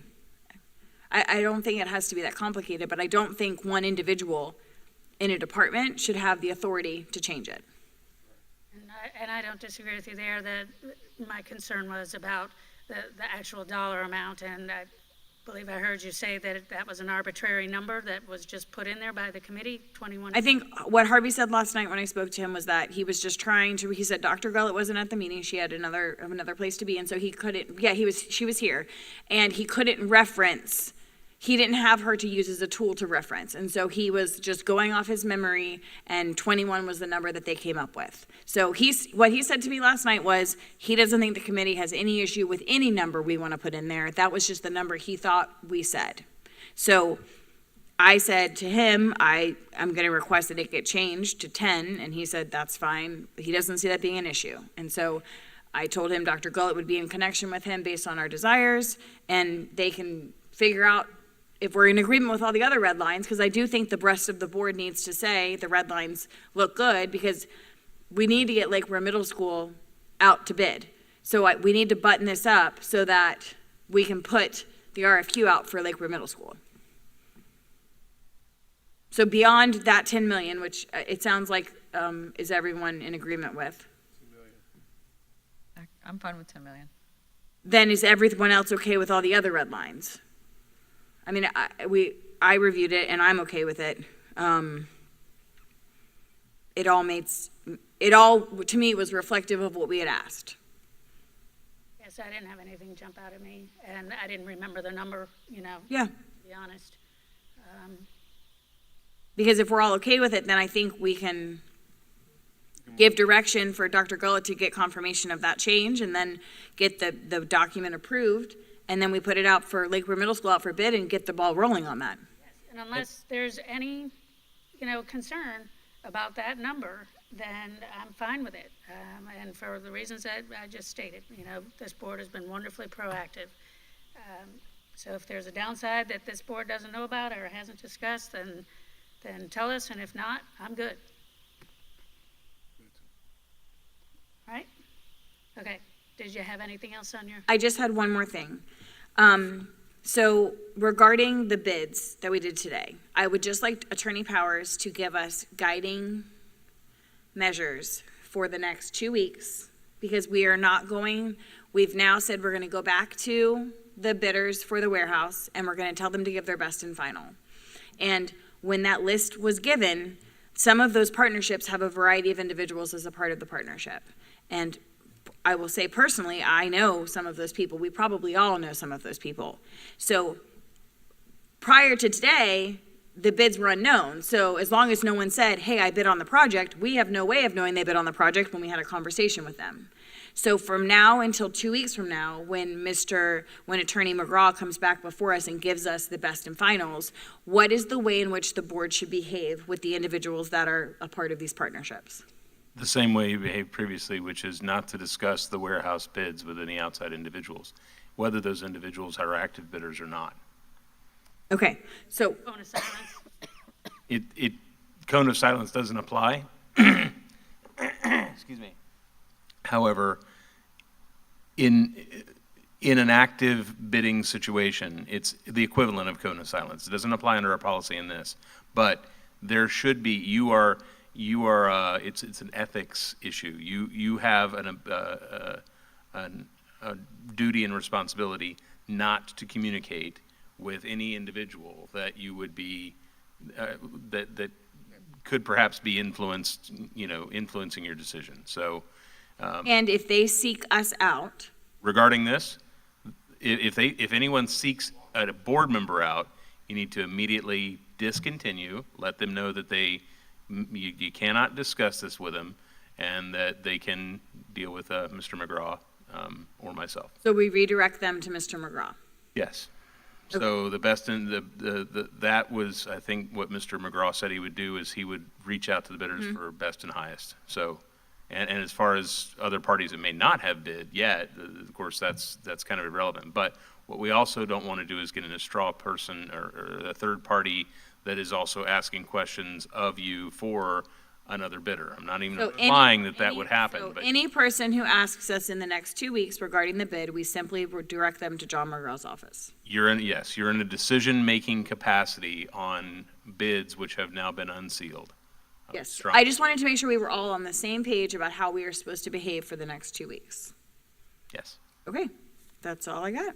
Any questions that you have about any of that, if it should come to your attention, or anything like that, again, always feel free to reach out and contact me so that I can help to guide you and also perhaps respond directly or get someone assistance if they need it. I doubt that with sophisticated bidders, they're going to need input or assistance beyond what they're going to get from best and highest and what they need to do to make that happen, which is what they'll communicate with Mr. McGraw. Okay, thank you. That's all I got. Okay, Board Member Cummings? Very long meeting this morning. I don't really have anything. I think I sent out communication to Elena. We talked about the Christmas parades. She should have got for Danella's parade. I will not be able to attend Danellen's. I have another obligation. Thank you for that reminder. Yeah, that's it. Okay, and I did see that email, and then eventually when you get more information about what time we need to be there and where we're supposed to be, that'll just be forthcoming. Okay, great, thank you. All right, Ms. Martinez. Dr. Gullett, I almost hate asking you if you have anything to say because. Okay, thank you very much. You're good, okay. Board Member Campbell? Just thanks again to the community. I know Dr. Gullett already expressed that, but so grateful for the sales surtax that the community supported. Nearly 60% of our community said yes, and so just super grateful for that and looking forward to what that means for students in Marion County. And I don't know what the timeline is on it. I think it doesn't even really go into effect until January, so we don't start even seeing that for however long. Maybe Dr. James has talked to Ms. Boston. I did ask Ms. Boston-Ellis, and what she said is we are allowed to bond for a capacity of the projection. So I did engage in conversation prior to the approval to say basically, let's get our ducks in a row so that if it passes, we're able to execute quickly on our plan because we've lined up kind of what we want to do.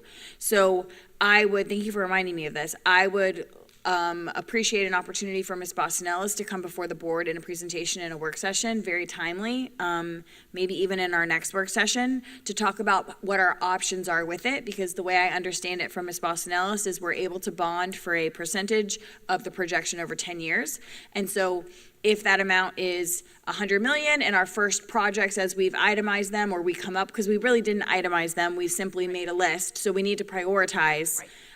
With the guidance of facilities, need to prioritize the list.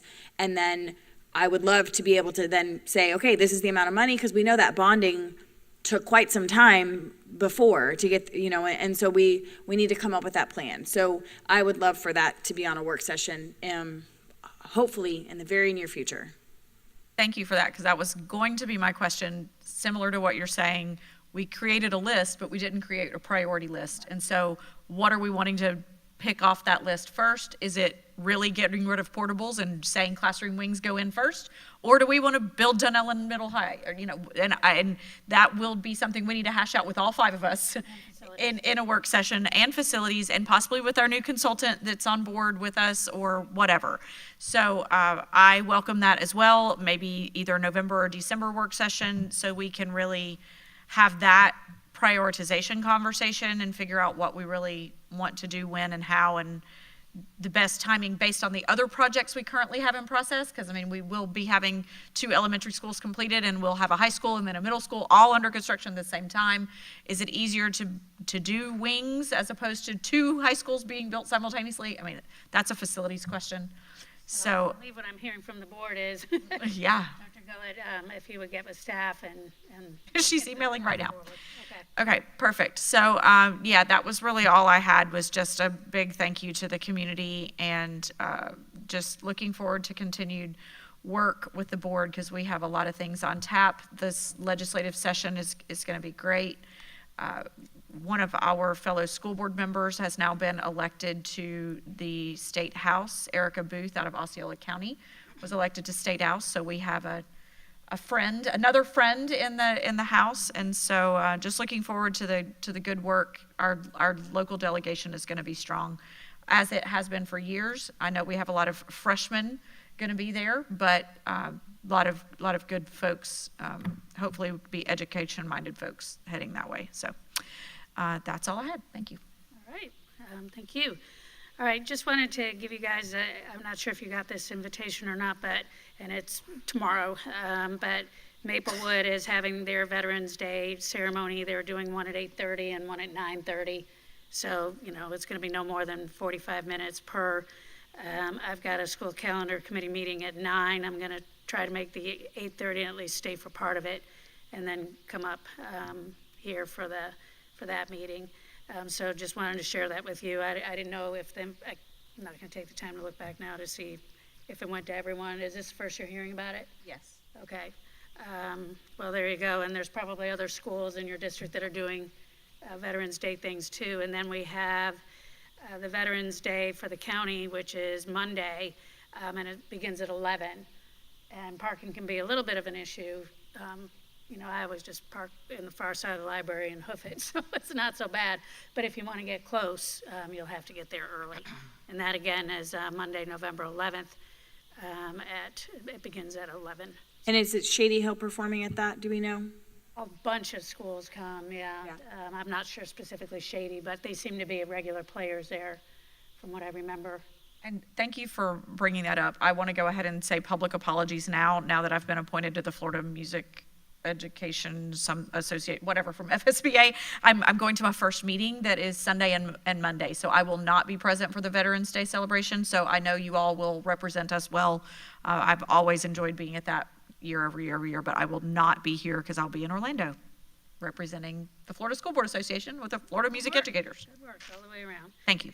Okay, and then on Tuesday night at the school board meeting, we do have in discussion the early music education, and that was the initiative by Senator Perry, who is going to be termed out now.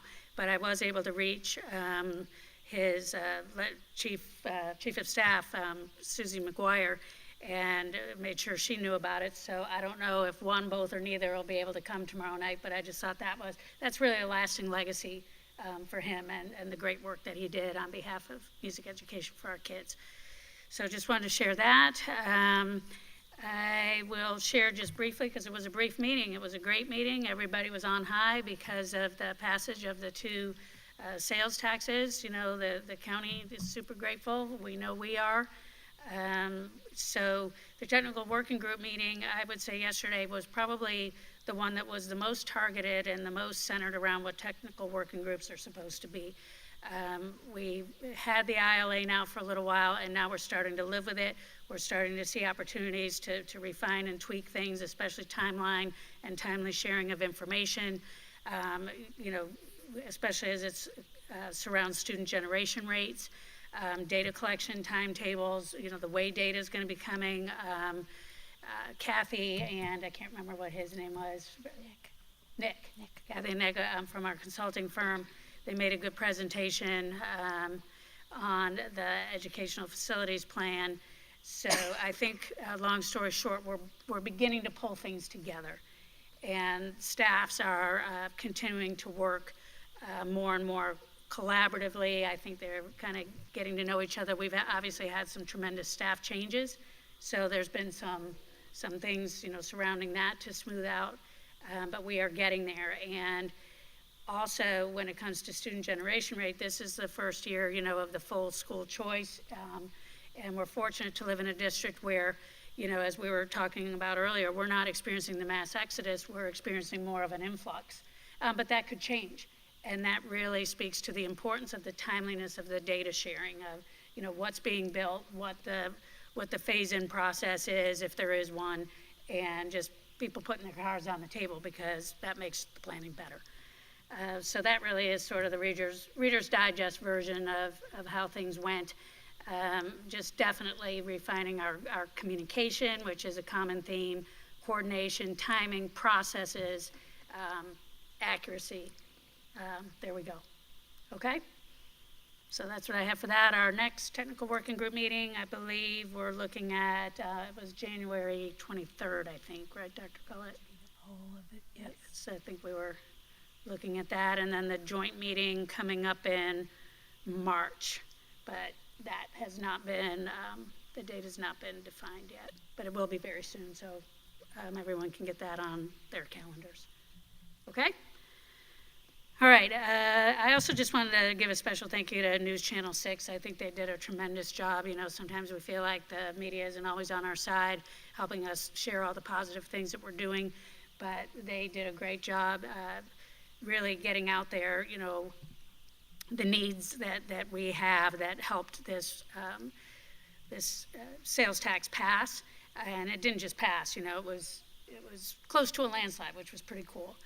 And so thank you, News Channel 6, for your support, and thank you, Dr. Gullett, for having the foresight to just pull back the curtain and let people see. You know, seeing is believing, and I think that really went the longest way to the outcome that we received. So thanks again to you and your staff.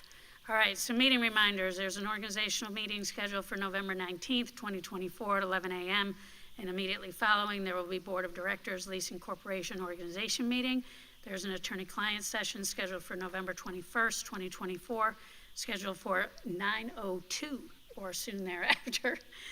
The next administrative briefing and work session is scheduled for November 21st, 2024 at 9 a.m. There's a special school board meeting scheduled for November 21st, 2024 at 7:30 a.m., which, just to reiterate, we will recess and later go back on air live to address the warehouse and vacant land parcels. Okay? All right, so if there's nothing else for the good of the cause, I propose that we adjourn. How's that sound? Sounds good. Wonderful. Okay, we shall adjourn at 1:34 p.m. Thank you all.